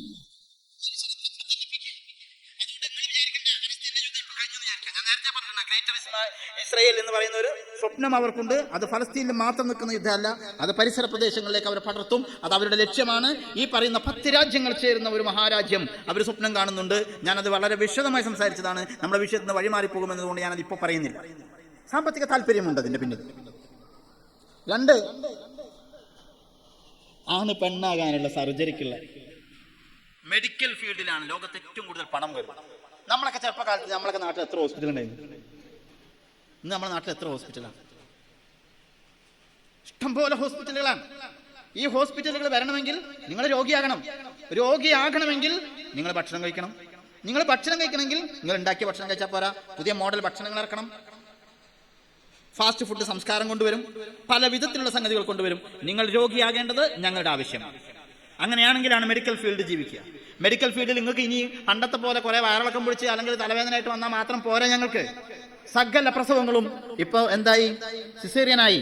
അത് വേണം. കാരണം ഈ സർജിക്കൽ ഉപകരണങ്ങളൊക്കെ ഉണ്ടാക്കുന്ന ആൾക്കാർക്ക് ജീവിക്കണം. ഇത് ചില്ലറ കളിയല്ല. നിങ്ങളൊരു ഹോസ്പിറ്റൽ നടത്തുന്ന മുതലാളിയാണെങ്കിൽ നിങ്ങളുടെ ഹോസ്പിറ്റലിലേക്ക് ഒരു ഗൈനക്കോളജി ആയിട്ട് ഒരു പുതിയ ഡോക്ടറിനെ കൊണ്ടുവരിക. ആ ഡോക്ടറോട് നിങ്ങൾ പറയണം, ഒരു കാരണവശാലും നമ്മുടെ ഹോസ്പിറ്റലിൽ ഓപ്പറേഷൻ ഉണ്ടാകാൻ പാടില്ല. അങ്ങനെ പറഞ്ഞാൽ അയാൾ പറയുന്ന അയാളുടെ സാലറിയുടെ കണക്കും, ഓപ്പറേഷനൊക്കെ എഴുതാം, പ്രശ്നമൊന്നുമില്ല എന്ന് പറഞ്ഞാൽ അയാൾ നിങ്ങളോട് ചോദിക്കുന്ന സാലറിന്റെ കണക്കും മാത്രം വേർതിരിച്ച് പഠിച്ചാൽ നിങ്ങൾക്ക് മനസ്സിലാകും. എൻ്റെ ജീവിതത്തിന് അനുഭവമുണ്ട്. ബഹുമാനപ്പെട്ട PMK ഉസ്താദിന്റെ കൂടെ റെഡ് ക്രസന്റ് ഹോസ്പിറ്റലിലേക്ക് ഒരു ഡോക്ടറെ വിളിക്കാൻ പോയി അനുഭവം എനിക്കുണ്ട്. ഞാനിത് പരസ്യമായിട്ട് ഇപ്പോൾ പറയാൻ ആഗ്രഹിക്കുന്നു. കാരണം അത് പലരും തടിച്ചു കൊടുക്കുന്നൊരു മേഖലയാണ്. ഇതേപോലെ വലിയൊരു മേഖലയാണ് ഈ പറയുന്ന ലിംഗമാറ്റ ശസ്ത്രക്രിയയുടെ പേരിൽ കോടികൾ വാരുന്ന ഏർപ്പാട്. അപ്പൊ അതിന് പണം മുടക്കുന്നവരുണ്ട്. നിങ്ങൾക്കറിയോ, അമേരിക്കയിൽ ഒരു സംസ്ഥാനമുണ്ട്, സാൻ ഫ്രാൻസിസ്കോ എന്നാണ് അതിന്റെ പേര്. സാൻ ഫ്രാൻസിസ്കോയുടെ അപരനാമുണ്ട്. നമ്മളെ കേരളം എന്ന് പറയുമ്പോൾ നമ്മളെല്ലാവരും കേരളക്കാരനാണെന്ന് കൂട്ടിയാൽ മതി. നമുക്കാർക്കും ഇഷ്ടമുണ്ടെങ്കിലും ഇല്ലെങ്കിലും കേരളത്തിനൊരു പേരുണ്ട്, ഗോഡ്സ് ഓൺ കൺട്രി എന്നാണ്. കൈറള എന്നുള്ള പേര് തന്നെ വന്നത് ഖൈറുല്ലാ എന്നിവിടെ പണ്ട് അറബികൾ പറഞ്ഞു വന്നതാണെന്നൊക്കെ കഥ കേൾക്കാറുണ്ട്. ഒരു പക്ഷേ അത് ആ ഖൈറുല്ലാ എന്നതുകൊണ്ടായിരിക്കണം ഗോഡ്സ് ഓൺ കൺട്രി എന്ന് പറഞ്ഞിട്ടുണ്ടാവുക എന്ന് ഞാൻ മനസ്സിലാക്കുക.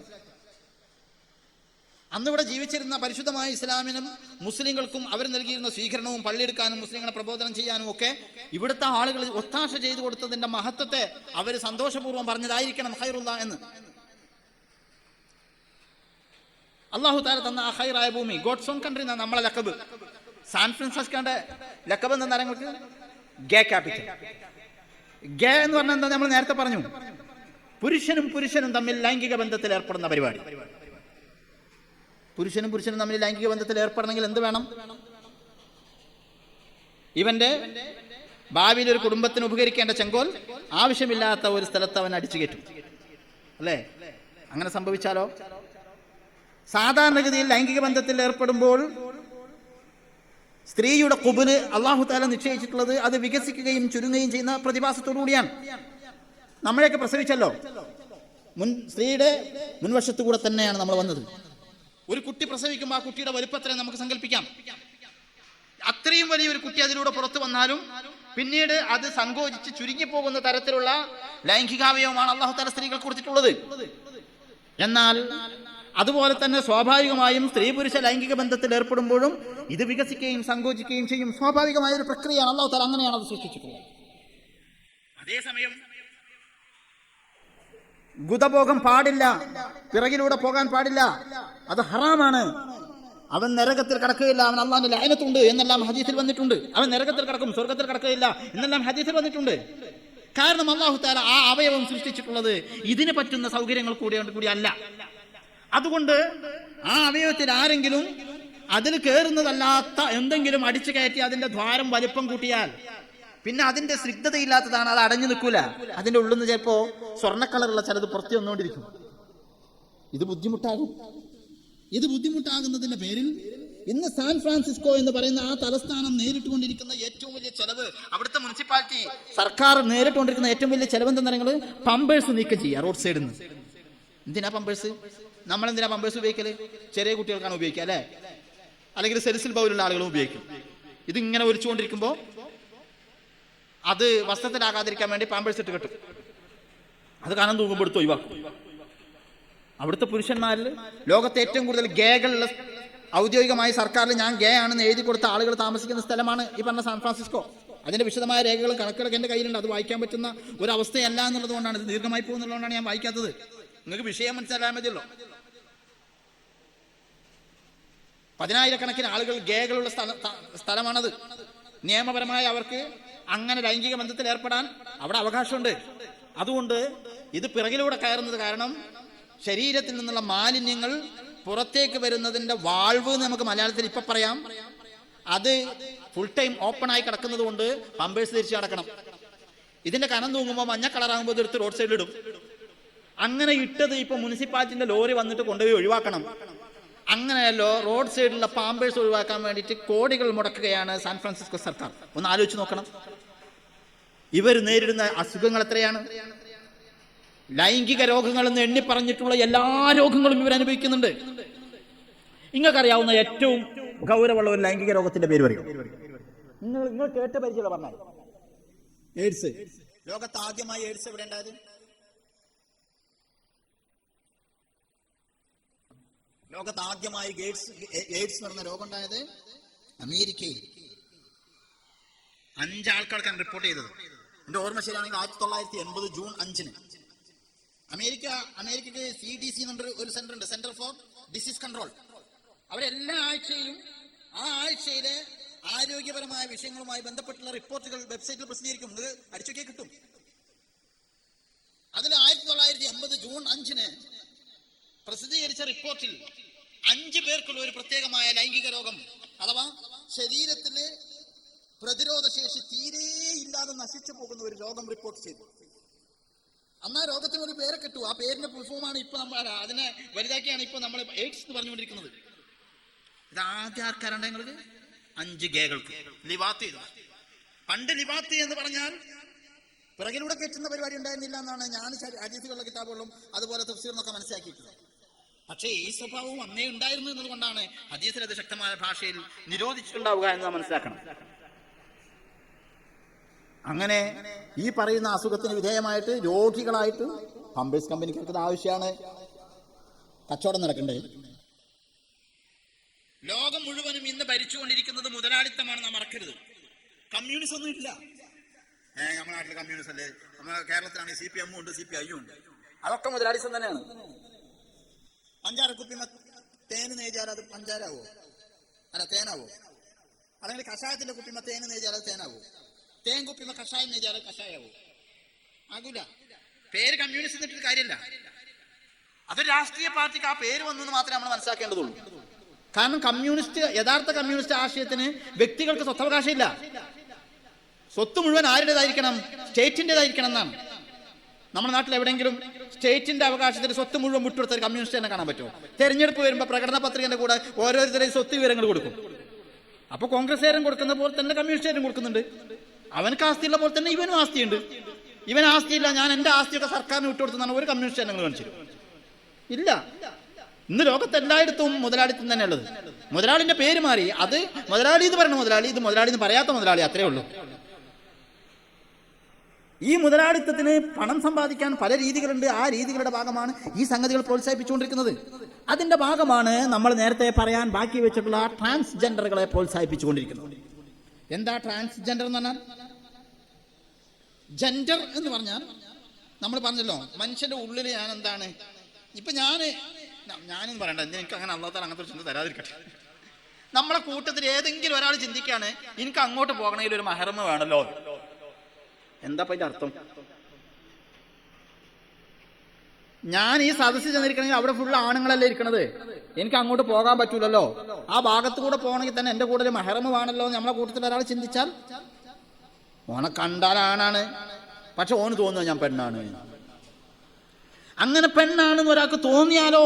തോന്നൂല എന്ന് നമ്മൾ പറയൂല. മുഖല്ലിബുൽ ഖുലൂബാണ് അല്ലാഹു തആല നമ്മൾ അതിൽ നിന്ന് രക്ഷപ്പെടുത്തട്ടെ. തോന്നൂല എന്നൊന്നും നമുക്ക് പറയാൻ പറ്റില്ല. മനുഷ്യന്റെ തോന്നലാണ്. തോന്നലിന് പല കാരണങ്ങളുണ്ടാവാം. അത് ചിലപ്പോൾ ചില ഹന്നാസുകൾ വസ്വാസാക്കിയിട്ടുണ്ടായ തോന്നലുമാണ്. ഞാൻ നേരത്തെ എൻ്റെ സംസാരത്തിന്റെ തുടക്കത്തിൽ പറഞ്ഞു, ആ പെൺകുട്ടിക്ക് ആ തോന്നലുണ്ടാകാൻ കാരണം ഇങ്ങനത്തെ കുറെ നമ്മൾ ആണാവുമ്പോൾ തന്നെ ചിലപ്പോൾ പെണ്ണാണെങ്കിലോ അല്ലെങ്കിൽ പെണ്ണാകുമ്പോൾ തന്നെ ആണാണെങ്കിലോ എന്ന പ്രസംഗങ്ങൾ ഇങ്ങനെ കുറേ കേട്ടപ്പോൾ അതിമുണ്ടായ വിശ്വാസം. ഞാൻ അതുകൊണ്ട് തന്നെ ആയിരിക്കും ചെറിയ കുട്ടിയാകുമ്പോഴൊക്കെ ഞാൻ പേന്റിട്ട് നടന്നിട്ടുണ്ടാവുക എന്നാ കുട്ടി ചിന്തിച്ചു പോവാണ്. അപ്പൊ തോന്നലുകൾ ഉണ്ടാകാം. അങ്ങനെ ഒരു തോന്നൽ ഉണ്ടാകൂല എന്ന് മുസ്ലിങ്ങളാരും പറയുന്നില്ല, ഒരു പണ്ഡിതനും പറയുന്നില്ല. നിങ്ങൾ ഈ പറയുന്നതിനെ അങ്ങനെ ഒരു വിഭാഗമായിട്ട് അംഗീകരിക്കാൻ നിവൃത്തിയില്ല എന്നാണ് നമ്മൾ പറയുന്നത്. അങ്ങനെ ഒരു തോന്നലുണ്ടായാൽ എന്ത് ചെയ്യണം? തോന്നലുകൾ ഉണ്ടാകാൻ കാരണമാകുന്ന ശാരീരികമായ എന്തെങ്കിലും ഘടകങ്ങൾ അതിലുണ്ട് എന്ന് ശാസ്ത്രം പറയുന്നുണ്ടെങ്കിൽ അത് ഹോർമോൺ ഘടകങ്ങളാണ്. തിരിച്ചുള്ള ഹോർമോൺ ചികിത്സകൾ നടത്തണം. എന്നിട്ട് പൂർണ്ണമായി പുരുഷൻ കൗൺസിലിംഗ് കൊണ്ട് മാറുമെങ്കിൽ കൗൺസിലിംഗ് ചികിത്സ നടത്തണം. കൗൺസിലിംഗ് കൊണ്ട് മാറാത്ത ഘട്ടമാണെങ്കിൽ ഹോർമോൺ ചികിത്സകൾക്ക് വിധേയമാക്കണം. ആ ഹോർമോൺ ചികിത്സകൾക്ക് വിധേയമായിട്ട് പെണ്ണിന് 100% പെണ്ണ് തന്നെയാണ് എന്നുള്ള കോൺഫിഡൻസും ബോധവും ഉണ്ടാക്കണം, ചികിത്സിക്കണം. അത് വാജിബാണ്, യാതൊരു സംശയവും. ആണിന് അങ്ങനെ തോന്നൽ വന്നു ഞാൻ പെണ്ണാണ് എന്ന്, ഞാൻ ആണാണോ പെണ്ണാണോ എന്ന് തീരുമാനിക്കുന്നത്, ആ തോന്നലുകൾ നമ്മൾ ഉണ്ടാക്കുന്നത് നമ്മുടെ ശരീരത്തിൽ ആണിന്റെ സവിശേഷതയും പെണ്ണിന്റെ സവിശേഷതയും തരുന്ന 2 ഹോർമോണുകളുണ്ട്. പുരുഷനാണെങ്കിൽ ടെസ്റ്റോസ്റ്റിറോൺ എന്നാണ് ആ ഹോർമോണിന്റെ പേര്. സ്ത്രീ ആണെങ്കിൽ ഈസ്ട്രജൻ എന്നാണ് അതിന്റെ പേര്. എല്ലാ പുരുഷനിലും ഒരൽപ്പം ചെറിയ തോതിൽ എന്തുണ്ട്? ഈസ്ട്രജൻ ഉണ്ട്. എല്ലാ സ്ത്രീകളിലും അല്പം ടെസ്റ്റോസ്റ്റിറോണും ഉണ്ട്. കാരണം ആണിന്റെയും പെണ്ണിന്റെയും ജീനുകൾ സ്വീകരിച്ചിട്ടാണല്ലോ കുട്ടി ഉണ്ടായത്. ഇതിന്റെ തോത് മികച്ചു നിൽക്കുന്നതാണ് നമ്മൾ പെണ്ണിന്റെയും ആണിന്റെയും സവിശേഷതകൾ കാണുമ്പോൾ പറയുന്നത്. ആ സവിശേഷതകളിൽ ഒരു പെണ്ണിന്റെ ഈസ്ട്രജന്റെ അളവ് കുറയുകയും ടെസ്റ്റോസ്റ്റിറോന്റെ അളവ് കൂടുകയും ചെയ്താൽ ഇസ്ലാമിന്റെ കർമ്മശാസ്ത്ര നിയമം പറഞ്ഞുകൊണ്ടിരിക്കുന്നത് അവരുടെ മനസ്സിന്റെ തോന്നലിനനുസരിച്ച് അവരുടെ ശരീരം വെട്ടിമുറിച്ച് രോഗിയാക്കി നിത്യരോഗിയാക്കി മൂലക്കിരുത്തലല്ല, മറിച്ച് അവരുടെ മനസ്സിന്റെ ആ തോന്നൽ മാറാൻ ആവശ്യമായ ഉപദേശങ്ങളൊക്കെ കൊടുത്ത് അതിന് ചികിത്സ വേണമെങ്കിൽ ചികിത്സ കൊടുത്ത്, ഹോർമോൺ ഗുളികയാണോ ഇഞ്ചക്ഷനാണോ എന്താണോ അവർക്ക് വേണ്ടത് അത് കൊടുത്ത് അവരെ 100% ചികിത്സക്ക് വിധേയമാക്കി ശരീരം എന്താണോ അതിന് പറ്റുന്ന മനസ്സിലേക്ക് അവരെ മാറ്റിയെടുക്കുക. ഇതാണ് ഇസ്ലാം പറയുന്നത്. ഏത് രോഗം വന്നാലും ചികിത്സിക്കണം.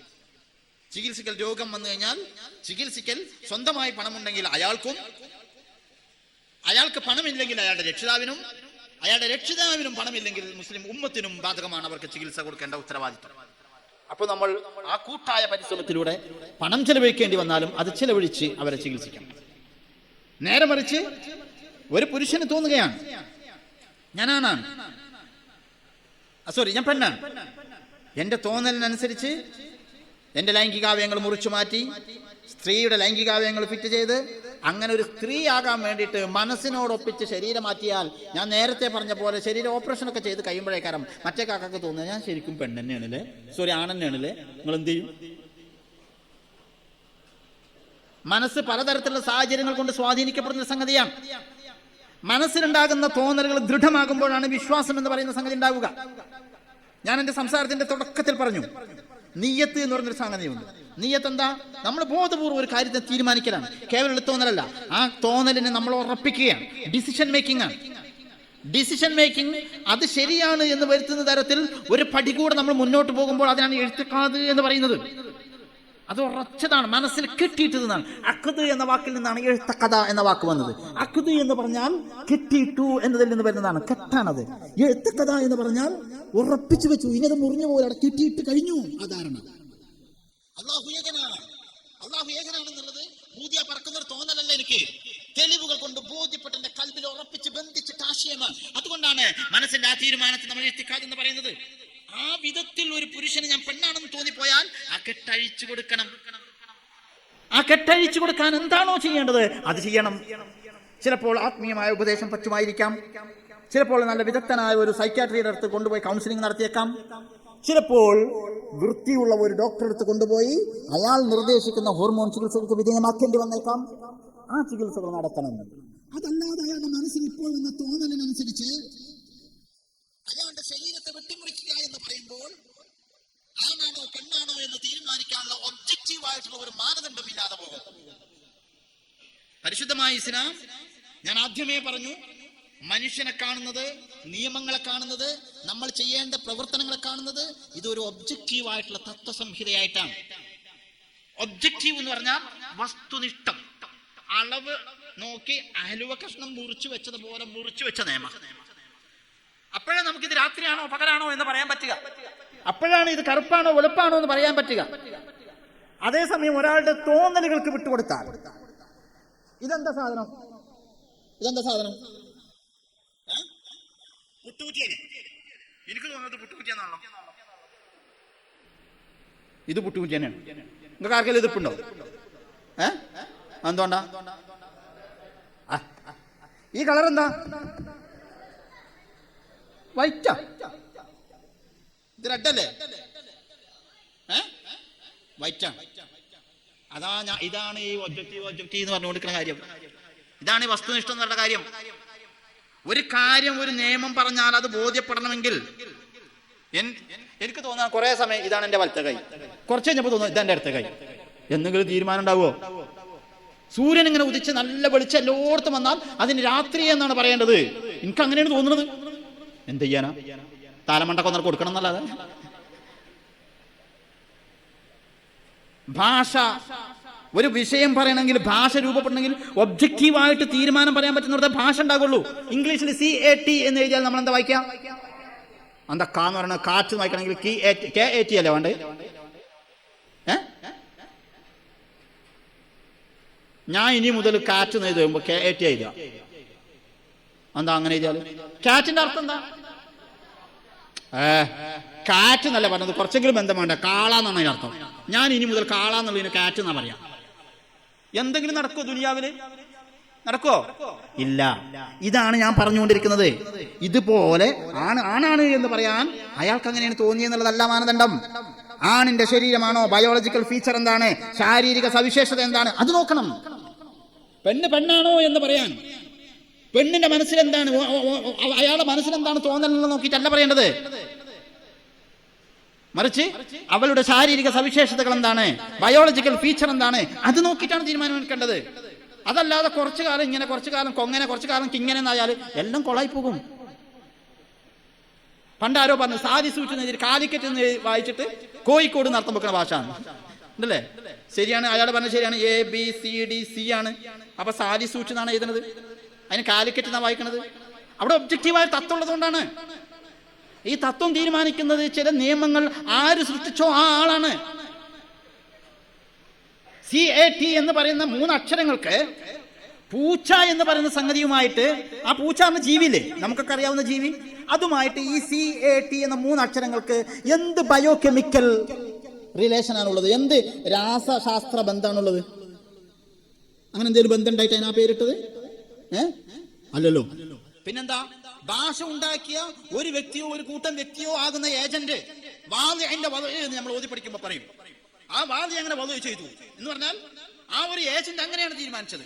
അതുകൊണ്ട് ഇംഗ്ലീഷ് ഭാഷയിൽ പൂച്ചയെ പറയാൻ ഈ വാക്ക് ഉപയോഗിച്ചോളണം. ഒരുത്തം പറയാണ് എനിക്ക് തോന്നുന്നത് അങ്ങനെയല്ല, ഞാൻ തിരിച്ച് ടാക്ക് എന്ന് പറയാനാണ് എനിക്ക് തോന്നുന്നത്. ഒരു മനുഷ്യന്മാരോട് സംസാരിക്കാൻ പറ്റുമോ? പറ്റില്ല.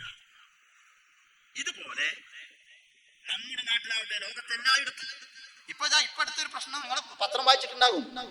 ചില ട്രാൻസ്ജെൻഡറുകൾ എന്ന് പറയുന്ന ആൾക്കാർ സ്പോർട്സിൽ, ഒളിമ്പിക്സിലൊക്കെ മത്സരിക്കുമ്പോൾ മത്സരത്തിൽ ഫസ്റ്റ് കിട്ടണം. അതിന് ചില ആണുങ്ങൾ എന്താവുക, പെണ്ണാണ് എന്ന് പറഞ്ഞിട്ട് ഓപ്പറേഷൻ ചെയ്തിട്ട് മാറി വരിക. അല്ലെങ്കിൽ ഓപ്പറേഷൻ ചെയ്യണമെന്നില്ല, ഞാൻ ശരീരം അങ്ങനെ തന്നെ ആകുമ്പോൾ തന്നെ എനിക്ക് തോന്നുന്നത് എന്താണ്, ഞാൻ പെണ്ണാണ്, അതുകൊണ്ട് എന്നെ പെണ്ണായിട്ട് പരിഗണിക്കണം, അങ്ങനെയുള്ള നിയമം. എന്നിട്ട് ഈ പെണ്ണുങ്ങൾ മത്സരിക്കുന്ന മത്സരത്തിൽ ഇവൻ കൂടുക. പെണ്ണുങ്ങൾക്കുണ്ടോ ഓടിയാകത്തിന്? ഈ കാക്ക ജയിക്കും. അപ്പൊ പെണ്ണുങ്ങൾ പോയി പരാതി കൊടുത്തു. ഇപ്പൊ ലാസ്റ്റ് തീരുമാനം എന്താ? അങ്ങനെ ആണും അല്ല പെണ്ണും അല്ല, രണ്ടും കെട്ട ജാതി തോന്നുന്ന ആൾക്കാരല്ലേ, ഓൾക്ക് വേറെ മത്സരം ഉണ്ടാക്കണം. ഇല്ലെങ്കിൽ എന്താകും? ഇവൻ ആണുങ്ങളപ്പോ ഓടിയിട്ട് മത്സരിച്ചാൽ ജയിക്കൂല, അതുകൊണ്ട് ഉണ്ടാക്കിയ പറ്റിക്കലാണ് എന്ത്, ഞാൻ പെണ്ണാണെന്ന് പറയാം. പെണ്ണാണെന്ന് പറഞ്ഞാൽ പെണ്ണാണെന്ന് പരിഗണിക്കണം എന്നാണല്ലോ ഇപ്പൊ നിയമം. അപ്പൊ ഓങ്ങിട്ട് പോയിട്ട് പെണ്ണുങ്ങളെ കൂടെ ഓടുക. അപ്പോ പെണ്ണാണല്ലോ, പെണ്ണിച്ചു. അതുകൊണ്ട് ഇനി അങ്ങനെ പറ്റില്ല. ട്രാൻസ്ജെൻഡർ കമ്മ്യൂണിറ്റിക്ക് അവർക്ക് പ്രത്യേകമായി സ്പോർട്സിൽ വേറെ വിഭാഗമായി പരിഗണിച്ച് വേറെ ഓടിക്കോട്ടെ, കാരണം പെണ്ണിന്റെ കൂടെ ഇരിക്കാൻ അവനെ പറ്റില്ല. തീരുമാനം വന്നിരിക്കുകയാണ്. എന്തേ കാരണം? വിദഗ്ധമായി പരിശോധിച്ചാൽ മനുഷ്യ ജീവിതത്തിന്റെ ഒരു മേഖലയിലും ഈ പറയുന്ന തത്വം അപ്ലൈ ചെയ്യാൻ പറ്റില്ല. എന്നിട്ടും സർക്കാരുകൾ പ്രോത്സാഹിപ്പിക്കുന്നു. ഇവിടുത്തെ കുത്തക മുതലാളിമാർ അതിനെ പ്രോത്സാഹിപ്പിക്കുന്നു. ഇവിടുത്തെ വൻകിട രാഷ്ട്രങ്ങൾ അതിന് പിന്തുണ കൊടുക്കുന്നു. കാരണം എന്താ? നേരത്തെ പറഞ്ഞ നഫ്സാനിയ കോംപ്ലക്സിന്റെ വികസനമാണ്. മനസ്സിലായോ? മുമ്പിലുള്ള ഈ പോക്കറ്റ് അത് വലുതാണെങ്കിൽ ഇതിലേക്ക് ഇങ്ങനെ വരണമെങ്കിൽ എന്ത് വേണം?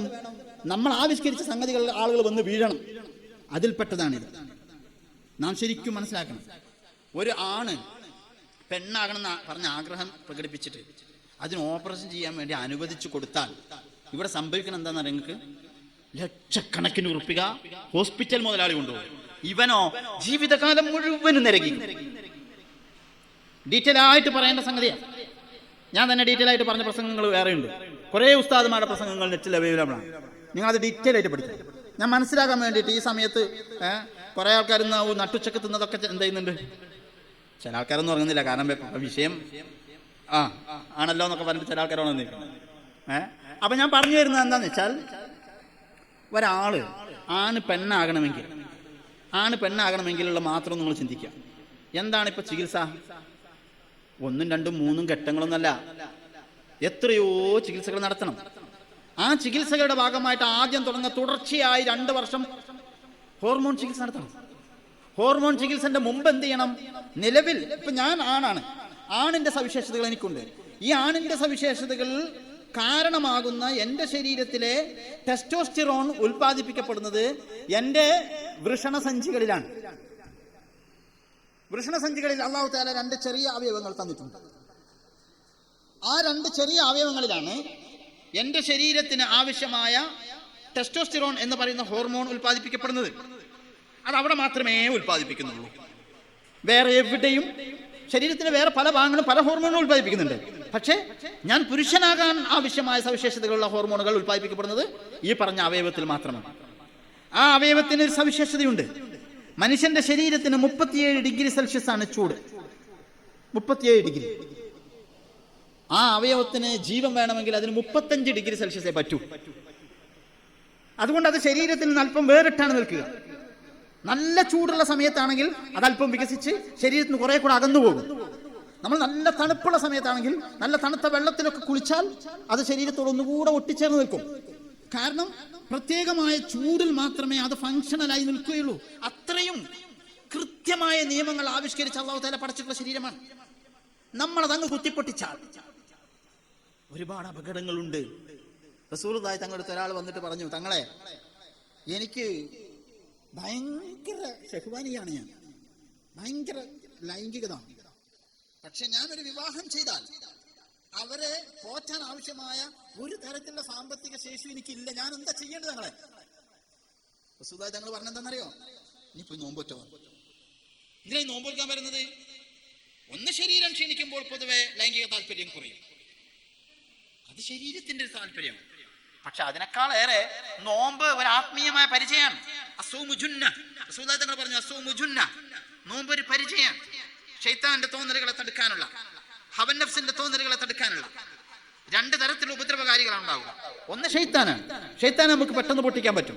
റമദാൻ മാസത്തിലൊക്കെ അല്ലാഹു തആല ശൈത്താന്മാരെ കെട്ടിയിടും എന്ന് പരിശുദ്ധമായ ഹദീസിൽ നമ്മൾ പഠിച്ചിട്ടുണ്ട്. എന്നാലും ആൾക്കാർ തെറ്റ് ചെയ്യുന്നവരുണ്ടാവും. അതെന്താണെന്നറിയോ? നമ്മുടെ ഉള്ളിൽ ഹവൻ നഫ്സ് എന്ന് പറഞ്ഞൊരു സാധനമുണ്ട്. ഇന്ന നഫ്സ ലഅമ്മാറത്തുൻ ബിസ്സൂ എന്നാണ്. നമ്മുടെ മനുഷ്യ ശരീരം എപ്പോഴും നമ്മളെ തിന്മയ്ക്ക് ഇങ്ങനെ പ്രേരിപ്പിച്ചുകൊണ്ടിരിക്കും. നമ്മുടെ കയ്യിൽ നമ്മൾ ഒറ്റയ്ക്കിരിക്കുകയാണെങ്കിൽ മൊബൈൽ കിട്ടിയാൽ ഉസ്താദുമാരെല്ലാവരും ഉള്ളിടത്തുനിന്ന് നമ്മൾ നോക്കുമ്പോൾ നമ്മൾ കിതാബൊക്കെ സെർച്ച് ചെയ്ത് ഇബാറത്തൊക്കെ നോക്കും. ഉസ്താദുമാരങ്ങ് കണ്ടുവെട്ടിച്ച് പോയാൽ നമ്മൾ ഇൻസ്റ്റാഗ്രാം തുറക്കും. കാരണം എന്താ? ഇന്ന നഫ്സ ലഅമ്മാറത്തുൻ ബിസ്സൂ. അങ്ങനെയാണ് മനുഷ്യന്റെ ശരീരത്തിന് അല്ലാഹു തആല പടച്ചിട്ടുള്ളത്. അങ്ങനെയാണ്. അതിനെ കവച്ചു വെക്കാൻ വേണ്ടി മനുഷ്യന്റെ ശരീരത്തിന് ആത്മീയമായ ബലം കൊണ്ട് ബോധപൂർവം എന്ത് ചെയ്യണം? നമ്മൾ നിയന്ത്രിച്ചെടുക്കണം. അതിനാണ് ദീൻ എന്ന് പറയുന്നത്. അതാണ് അസ്ലമ, അതാണ് ധാന, കീഴ്പ്പെട്ടു എന്ന് പറയുന്നത്. അപ്പൊ നോമ്പ് നോറ്റാൽ തെറ്റായ ചിന്ത വരാതിരിക്കാൻ, തെറ്റായ വാക്ക് വരാതിരിക്കാൻ, തെറ്റായ തോന്നലുകൾ ഇല്ലാതിരിക്കാൻ അവന്റെ മനസ്സിനെ ശക്തമായി നിയന്ത്രിക്കണം. മൻ ലം യദൽ ഖൗല الزور والعمل به فليس لله حاجة في أن يدع طعامه وشرابه سيدنا محمد رسول الله സ്വല്ലല്ലാഹു അലൈഹി വസല്ലം തങ്ങൾ പറഞ്ഞു, തെറ്റായ വാക്കും ചിന്തയും പ്രവൃത്തിയൊന്നും മാറ്റി വെക്കണില്ലേ? പട്ടിണിയെടുക്കുക, ആർക്കത് വേണ്ടത്, അള്ളാഹ്ക്കത് വേണ്ട എന്ന്. അപ്പൊ നോമ്പ് നോൽക്കുക എന്ന് പറഞ്ഞാൽ തെറ്റായ വാക്കും പ്രവൃത്തിയും ചിന്തയൊക്കെ മാറ്റിവെക്കാൻ ബോധപൂർവം എന്റെ ശരീരത്തിനെയും മനസ്സിനെയും പരിശീലിപ്പിക്കുകയാണ്. അങ്ങനെ ചെയ്തോ എന്നാ പറഞ്ഞത്. ഇയാൾ ചോദിച്ചു വന്നത് അതായിരുന്നില്ല, കാസ്റ്റർ ചെയ്യട്ടെ എന്നാണ്. കാസ്റ്റർ ചെയ്യാന്ന് പറഞ്ഞാൽ നമ്മൾ പണ്ടൊക്കെ അർത്ഥം പറയാനുള്ള വരിയൊടക്കട്ടെ എന്നാണ്. അതിനർത്ഥം എല്ലാവർക്കും മനസ്സിലായിട്ടുണ്ടാവും എന്ന് ഞാൻ വിചാരിക്കാം. എന്താണ് അങ്ങനെ ചെയ്താൽ സംഭവിക്കുക? റസൂലുള്ളാഹി തങ്ങൾ എന്തുകൊണ്ടാണ് അനുവദിക്കാതിരുന്നത്? അവന്റെ ശരീരത്തിൽ പിന്നീട് ഒരിക്കലും ടെസ്റ്റോസ്റ്ററോൺ ഉൽപാദനം ഉണ്ടാകില്ല. ഞാൻ ആണാകുന്നതിന്റെ സവിശേഷതകൾക്ക് കാരണമായ ഹോർമോൺ ഉൽപ്പാദിപ്പിക്കുന്ന സെന്റർ തകർത്ത് കളഞ്ഞാൽ പിന്നെ എന്റെ ശരീരത്തിലേക്ക് ആ ഹോർമോൺ ഉണ്ടാവില്ല. അവിടെ നിന്ന് ഉൽപ്പാദിപ്പിക്കുകയും രക്തത്തിലൂടെ വരികയും ശരീരത്തിലെ ഓരോ കോശങ്ങളിലുമുള്ള റിസപ്റ്ററുകൾ അത് സ്വീകരിക്കുകയും ചെയ്തതുകൊണ്ടാണ് ആണാകുന്നത്. അവിടുന്ന് ടെസ്റ്റോസ്റ്ററോൺ വന്നെന്റെ ഇവിടെ വന്ന് നിൽക്കുമ്പോൾ ഇവിടുത്തെ റിസപ്റ്റർ, ഇവിടുത്തെ സ്വീകരണി അത് സ്വീകരിച്ചാൽ എനിക്ക് മീശ വരും. അത് ഇവിടെ ഉള്ളത് സ്വീകരിച്ചാൽ എന്റെ ശബ്ദം ഹാർഷ് ടോൺ ആകും, കുറച്ച് കട്ടിയുള്ള ശബ്ദം വരും, പെണ്ണിന്റെ നേരെ തിരിച്ചു വരും. ഈ പറയുന്ന സംഗതികൾ ഉൽപ്പാദിപ്പിക്കപ്പെടുന്ന കേന്ദ്രം ആദ്യം തകർക്കും. കാരണം എന്താ? ഇവൻ ആണിന് പെണ്ണാകാൻ വേണ്ടിയിട്ട് ഓപ്പറേഷന്റെ കഥ ഞാൻ പറഞ്ഞത്. ആദ്യം ഇവന്റെ ലൈംഗികാവയവങ്ങൾ തകർക്കും. അത് തകർത്താലേ എന്ത് ചെയ്യുള്ളൂ? ഇനി ആണായി തന്നെ തുടരാൻ സവിശേഷമാകുന്ന കാരണമുള്ള ഹോർമോൺ ഉൽപ്പാദിപ്പിക്കപ്പെടാതിരിക്കുള്ളൂ. ഈ ഹോർമോൺ ശരീരത്തിലെങ്കിൽ ശരീരത്തിന് അപകടം വരുമല്ലോ. അപ്പൊ ആ അപകടം വരുമ്പോ അതിനെന്ത് ചെയ്യണം? ആവശ്യമായ ഹോർമോൺ ശരീരത്തിൽ വേണം. അപ്പൊ അതിനെന്ത് ചെയ്യാ? അതിന് എല്ലാ ആഴ്ചയിലും 2000 രൂപ, 5000 രൂപ, 15000 രൂപ, 20000 രൂപ, ക്വാളിറ്റിക്ക് അനുസരിച്ച് പലതരത്തിലുള്ള വിലയാണ്. അങ്ങനെയുള്ള ഹോർമോണുകൾ ശരീരത്തിൽ ഇഞ്ചക്ട് ചെയ്ത് കയറ്റിക്കൊണ്ടേയിരിക്കണം. അങ്ങനെ 2, 3, 4, 5 വർഷം നമ്മൾ ഈ കൊടുക്കുന്ന മരുന്നിന്റെ ക്വാളിറ്റിക്ക് അനുസരിച്ച് ഇവൻ എന്ത് ചെയ്യണം? ശരീരത്തിൽ മുഴുവൻ ഹോർമോൺ കുത്തിവെച്ച് ആണായിരുന്നവനെ ആണാണ് എന്ന അതിന്റെ സവിശേഷതകൾക്ക് കാരണമാകുന്ന ഹോർമോൺ ഉൽപ്പാദിപ്പിക്കുന്ന കേന്ദ്രം തകർത്തതിന്റെ ശേഷം പിന്നീട് പെണ്ണാകാനുള്ള ഈ മരുന്ന് ഇങ്ങനെ കുത്തിവെച്ചുകൊണ്ടേയിരിക്കും. അങ്ങനെ ആയാൽ യഥാർത്ഥത്തിൽ എന്താ സംഭവിക്കുക? നമ്മളെ പെട്രോൾ അടിച്ച് പോകുന്ന വണ്ടിയിൽ ഡീസൽ അടിച്ചാൽ എന്താ സംഭവിക്കുക? അതന്നെ, എഞ്ചിൻ കേടാകും. ഇവന്റെ ശരീരത്തിലെ റിസപ്റ്ററുകൾ മുഴുവനും ടെസ്റ്റോസ്റ്ററോൺ മാത്രം സ്വീകരിച്ച് ശീലമായതാണ്. അവിടെ എന്ത് ചെയ്യണം? ഇനി ഈ പുതിയ ഈസ്ട്രജൻ സ്വീകരിച്ച് ശീലിക്കണം. അത് ശീലിച്ച് അതിന് പരുവപ്പെട്ട് ആ ശരീരം സ്വന്തമായി ഇനി എന്തായാലും ഹോർമോൺ ഉണ്ടാവില്ല. അതുകൊണ്ട് മരണം വരെയും ഹോർമോൺ ചികിത്സ നടത്തിക്കൊണ്ടേയിരിക്കണം. അതിന് എല്ലാ ആഴ്ചയിലും ഇവൻ 1000 ചിലവഴിച്ചുകൊണ്ടേയിരിക്കണം. അങ്ങനെ ചിലവഴിച്ചാൽ തന്നെയോ ഹോർമോണിന്റെ വ്യത്യാസം കാരണം ശരീരത്തിൽ മുഴുവനും രോഗങ്ങൾ ഉണ്ടായിക്കൊണ്ടേയിരിക്കും. അതിന് ചികിത്സിക്കാനുള്ള മരുന്ന് വേറെ കൊടുത്തുകൊണ്ടേയിരിക്കും. നോക്കണേ, ഇത് കഴിഞ്ഞാലോ ഇപ്പൊ നമ്മൾ നേരത്തെയുള്ള ഒരു സഞ്ചിയുടെ രൂപത്തിലുള്ള അവയവത്തിനെയാണ് ഉപയോഗശൂന്യമാക്കിയത്. അടുത്തത് എന്ത് ചെയ്യണം? അയാളുടെ ലൈംഗികാവയവമായ നീണ്ടു കിടക്കുന്ന അവയവത്തിനെ മുറിച്ചു കളയണം. അതിന് ലക്ഷങ്ങൾ ആവശ്യമുള്ള ഓപ്പറേഷൻ നടക്കണം. ഈ ലക്ഷങ്ങൾ ആരുടെ പോക്കറ്റിലേക്ക് പോകും? നിങ്ങൾ എവിടുന്ന് ഉണ്ടാക്കി ഞങ്ങൾക്ക് അറിയണ്ട. ഇന്നും ഞാൻ ട്രെയിനിൽ വരുമ്പോ ഒരു ട്രാൻസ്ജെൻഡർ വന്ന് കൈകൊട്ടിയിട്ട് പൈസ തരുമെന്ന് ചോദിച്ചു. സഹതാപം തോന്നി പോവാൻ. കാരണം എന്താ? ഒരു ലിംഗമാറ്റ ശസ്ത്രക്രിയക്ക് വിധേയനാകുന്ന ആൾക്കാർക്ക് ഇപ്പോഴും അതിന് പണം കണ്ടെത്താൻ 2 വഴിയുള്ളൂ. ഒന്ന് ഇറക്കാൻ നടക്കുക, രണ്ടാമത് വ്യഭിചാരത്തിന് പോവുക. തോന്നിവാസങ്ങളും ഇവരനുഭവിക്കുന്ന മാനസിക സംഘർഷത്രയാണ്. നമ്മുടെ നാട്ടിൽ, നമ്മുടെ സാക്ഷര സുന്ദര കേരളത്തിൽ, ദൈവത്തിന്റെ സ്വന്തം നാട്ടിൽ, പേര് കേട്ടാൽ നമുക്ക് ചോര തിളക്കുന്ന അതേ നാട്ടിൽ ഈ പറഞ്ഞ ഓപ്പറേഷൻ മാറ്റിയിട്ട് എന്ത് ചെയ്തു? ലിംഗമാറ്റ ശസ്ത്രക്രിയ നടത്തിയ ആള് മനസ്സിന് താങ്ങാൻ പറ്റാത്ത ഡിപ്രഷൻ കൊണ്ട് ആത്മഹത്യ ചെയ്തു. പത്രക്കുറിപ്പ് എഴുതി വെച്ചിട്ടാണ്. നമ്മളൊന്ന് ആലോചിച്ച് നോക്ക്. എന്നിട്ട് ഈ ശരീരം അവിടെ നീണ്ടു നിൽക്കുന്ന പുരുഷന്റെ ലൈംഗികാവയം മുറിച്ച് കളഞ്ഞിട്ട് സ്ത്രീയുടെ ലൈംഗികാവയം ഉണ്ടാക്കണം. ആ ലൈംഗികാവയം ഉണ്ടാക്കുമ്പോൾ നിങ്ങളൊന്ന് ആലോചിച്ച് നോക്ക്. ഞരമ്പ് എന്നൊക്കെ പറഞ്ഞാൽ നമ്മളെ കണ്ണൊക്കെ നമ്മൾ ചില സമയത്തൊക്കെ നമ്മൾ കണ്ണാടിയിൽ ഇങ്ങനെ പിടിച്ച് നോക്കിയാൽ കാണാം, ചെറിയതുള്ളൊരു നേരിയ ഒരു ലൈൻ ഇങ്ങനെ കാണാം, ചോര ഇങ്ങനെ പോകുന്നത്. അതോ അതിനേക്കാൾ സൂക്ഷ്മമായതോ അതിനേക്കാൾ ചെറുതൊക്കെയാണ് ഇവിടേക്കുള്ള ഞരമ്പുകൾ. ഇത് കട്ട് ചെയ്ത് കളഞ്ഞാൽ അതുകൊണ്ടുണ്ടാകുന്ന അപകടം എന്ന് ചിന്തിച്ചു നോക്കി നിങ്ങൾ. അത് എത്ര വലിയ അപകടം സൃഷ്ടിക്കുന്നു. അതോടൊപ്പം നിങ്ങൾ മനസ്സിലാക്കേണ്ട വേറെ കാര്യമുണ്ട്. നിങ്ങൾക്ക് ഇവിടെ എവിടെയെങ്കിലും ഒരു മുറിയായി, അല്ലാതെ താരം അങ്ങനത്തെ അപകടമൊന്നും നമ്മളെ കാത്തിരക്ഷിക്കട്ടെ. എന്തെങ്കിലും ഒരു വീണിട്ടോ അപകടം പറ്റിയിട്ടോ ഒക്കെ ഒരു മുറിവായാൽ ആ മുറിവ് കുറച്ച് കഴിഞ്ഞാൽ ഓട്ടോമാറ്റിക്കായിട്ട് കൂടി വരും. ഇയാളുടെ ലൈംഗികാവയം മുറിച്ച് കളഞ്ഞ് കൃത്രിമമായിട്ട് യോനി നിർമ്മിച്ചാൽ പിന്നെ അതെന്ത് ചെയ്യാൻ പാടില്ല? കൂടിച്ചേരാൻ പാടില്ല. അതിന് ചികിത്സ നടത്തിക്കൊണ്ടേയിരിക്കണം. ആ ഭാഗത്തുള്ള ശരീരത്തിന്റെ അവയവത്തിന്റെ സവിശേഷത എന്താ? കൊടുക്കാൻ സമയമാണ്. ഇത് ഈ വിഷയത്തിന്റെ ഒരു സ്വഭാവം പറഞ്ഞാൽ തീരൂല.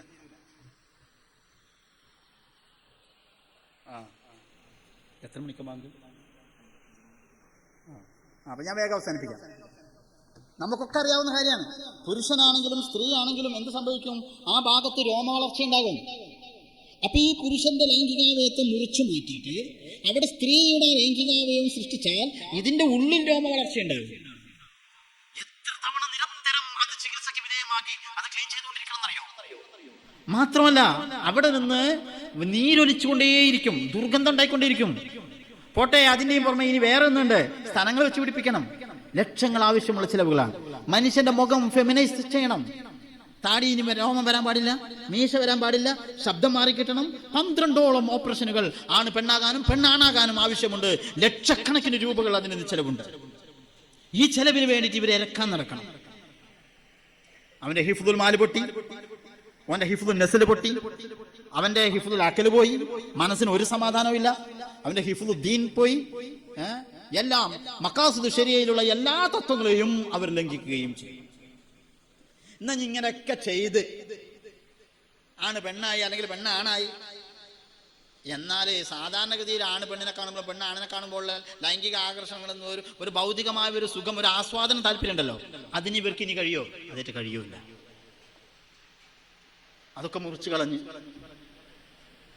ജീവിതത്തിൽ ഒരിക്കലും ഇനി ലൈംഗിക സുഖം ആസ്വദിക്കാൻ കഴിയൂല.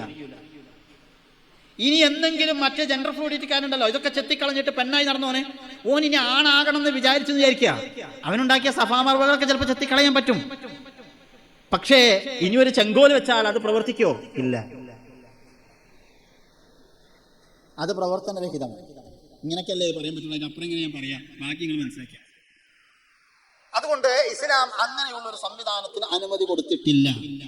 കാരണം അത് അവന്റെ സമാധാനം തകർക്കും, അവന്റെ സമ്പത്ത് തകർക്കും, അവന്റെ അഭിമാനം തകർക്കും, അവന്റെ ശരീരത്തിന്റെ ആരോഗ്യാവസ്ഥ തകർക്കും. മരണം വരെയും അവൻ രോഗിയായിട്ട് മാത്രം അഭിമാനം നഷ്ടപ്പെട്ട് ചീഞ്ഞളിഞ്ഞ് ജീവിക്കുന്ന അവസ്ഥ വരും. ഇങ്ങനത്തെ ഒരു അവസ്ഥ പാടില്ല. അതാണ് ഇസ്ലാമിന്റെ ശരീഅത്തിന്റെ നിയമം. അപ്പൊ പിന്നെ അങ്ങനെ ഒരു തോന്നലുണ്ടെങ്കിൽ ആ തോന്നലിന് രക്ഷപ്പെടുത്താനുള്ള ചികിത്സ കൊടുക്കൽ വാജിബാണ്. ഇത്രയാണ് ആ വിഷയത്തിൽ എനിക്ക് പറയാനുള്ളത്. ഇത് സാധനം കൊണ്ടുവന്ന് എന്തിനാണ്, ഇതിന്റെ മൊത്തം ഡാറ്റ എൻ്റെ അടുത്തുണ്ട്. ഡീറ്റെയിൽ ആയിട്ടുള്ള മെഡിക്കൽ റിപ്പോർട്ടുകൾ, എല്ലാ സംഗതികളും ഉണ്ട്. ഇതിന്റെ ചികിത്സയ്ക്ക് എത്ര ചിലവ് വരിക, അങ്ങനെ ഓരോ സാധനവും അതൊക്കെ വായിക്കാമെന്ന് വിചാരിച്ചിട്ടാണ് വന്നത്. അതൊക്കെ വായിക്കണമെങ്കിൽ നിങ്ങൾ ഈ ഇരുത്ത നേരം പോയിക്കോളം ഇരിക്കണം. ഞാൻ എന്തായാലും ഇരിക്കും. ഞാൻ ആദ്യ ഉസ്താദിനോട് പറഞ്ഞ് നിന്നിട്ട് പറയാൻ ഞാനില്ല, നിങ്ങൾ ഏതായാലും ഇരിക്കുക. ഞാനും എന്ത് ചെയ്യാം, ഇരുന്നിട്ടാണ് പറയാം. എന്നാൽ പിന്നെ എത്ര നേരം പറയാലോ, അതാണ് നമ്മൾ കണക്ക് കിട്ടിയത്. ഇതത്രയും പറഞ്ഞാലും തീരാത്തത്രയും വലിയൊരു കെണിയാണ്. ഇതാരുടെ ആവശ്യമാണ്? ഞാൻ നേരത്തെ പറഞ്ഞ പോലെ ഈ പറഞ്ഞ അവയവങ്ങളൊക്കെ വെച്ച് പിടിപ്പിക്കാൻ വേണ്ടിയുള്ള ഹോസ്പിറ്റൽ മുതലാളിമാരുടെയും ഇവരുടെയൊക്കെ ആവശ്യമാണ്. നിങ്ങൾ ഇങ്ങനെ ആകണം, അങ്ങനെയാണ് മനുഷ്യന്റെ സവിശേഷത എന്ന് പറഞ്ഞ് അവർ പറഞ്ഞുകൊണ്ടേയിരിക്കും. ഇത്തരത്തിലുള്ളൊരു തോന്നലും വസ്വാസും നമ്മളെ കുടുംബത്തിലൊന്നും ആർക്കും അല്ലാഹു തആല തരാതിരിക്കട്ടെ. നമ്മളെ കുടുംബത്തിൽ നല്ല ഒരാൾക്കും അല്ലാഹു തആല അത് തരാതിരിക്കട്ടെ. ഒരു വല്ലാത്തൊരു ബലാ ആണ്. അങ്ങനെ എന്തെങ്കിലും ഉണ്ടാകാനുള്ള തോന്നലിന്റെ സാഹചര്യം സൃഷ്ടിക്കാൻ പാടില്ല എന്നതുകൊണ്ടാണ് എൻ്റെ പ്രിയപ്പെട്ട മുഅ്മിനീങ്ങളെ അല്ലാഹു തആല പഠിപ്പിച്ച നിയമം റസൂലുള്ളാഹി തങ്ങൾ നമ്മളെ ഓർമ്മപ്പെടുത്തി, ആണ് പെണ്ണിന്റെ വേഷമോ പെണ്ണ് ആണിന്റെ വേഷമോ ധരിക്കാൻ പാടില്ല എന്ന്. അപ്പൊ അതിന് സാദൃശ്യം തോന്നുന്ന വിഷയങ്ങളോ ആ സാദൃശ്യം തോന്നുന്ന വേഷങ്ങളോ ഇപ്പൊ അതൊക്കെ ഫാഷനാണ് അല്ലേ? എന്റെയൊക്കെ ചെറുപ്പകാലത്തിൽ എൻ്റെ വീട്ടിലൊക്കെ കണ്ടിരുന്ന അതേ വസ്ത്രം ഇന്നിപ്പോ എൻ്റെ വീട്ടിൽ വന്നാലും പെൺകുട്ടിയുടെ ആ വേഷമല്ല ധരിക്കുന്നത്, ആണിന്റെ വേഷത്തിനോട് മുഷാബഹത്തുള്ള വേഷമാണ് ധരിച്ചുകൊണ്ടിരിക്കുന്നത്. അതിനൊക്കെ നിരുത്സാഹപ്പെടുത്തുകയും ഇത്തരത്തിലുള്ള തോന്നലുകൾക്ക് വാതിലുകൾ തുറക്കുന്ന എല്ലാ വഴികളും അടക്കുകയും ചെയ്യുക. ഇത് മാനസിക രോഗമായി, ശാരീരിക രോഗമായി, അഭിമാന രോഗമായി, സാമ്പത്തിക പ്രശ്നമായി വലിയ തോതിൽ മാറിക്കൊണ്ടിരിക്കുന്ന ഒരു സംഗതിയാണ് എന്ന് തിരിച്ചറിയുക. പരിശുദ്ധമായ ദീനുൽ ഇസ്ലാം ഫിത്രത്ത് ആണ്. കുല്ലു മൗലൂദിൻ യൂലദു അലൽ ഫിത്ര. ഓരോരുത്തരെയും ഭൗതിക പ്രപഞ്ചത്തിൽ അല്ലാഹു തആല സൃഷ്ടിച്ചിട്ടുള്ള നിയമത്തിനോട് പൊരുത്തപ്പെടുന്ന ശാരീരിക സവിശേഷതയും മാനസിക സവിശേഷതയും കൊടുത്തിട്ടാണ് അല്ലാഹു തആല അവരെ സൃഷ്ടിച്ചിട്ടുള്ളത്. അതിന് പറ്റുന്ന നിയമങ്ങളുമാണ് അല്ലാഹു തആല തന്നിട്ടുള്ളത്. അതുകൊണ്ട് ദീനും ഫിത്രത്താണ്. ആ ഫിത്രത്തിനെതിരാകുന്ന ഒരു സംഗതിയും ഇല്ലാതിരിക്കാൻ നമ്മൾ ശ്രദ്ധിക്കണം. ആ ദീൻ ഫിത്രത്തിനെതിരാകുമ്പോൾ അത് ദീനിനെതിരാകും എന്ന് നമ്മൾ അടിസ്ഥാനപരമായി നമ്മൾ മനസ്സിലാക്കണം. അല്ലാഹു തആല ഹക്കായിട്ട് മനസ്സിലാക്കാനും ഉൾക്കൊള്ളാനും തൗഫീഖ് തരുമാറാവട്ടെ.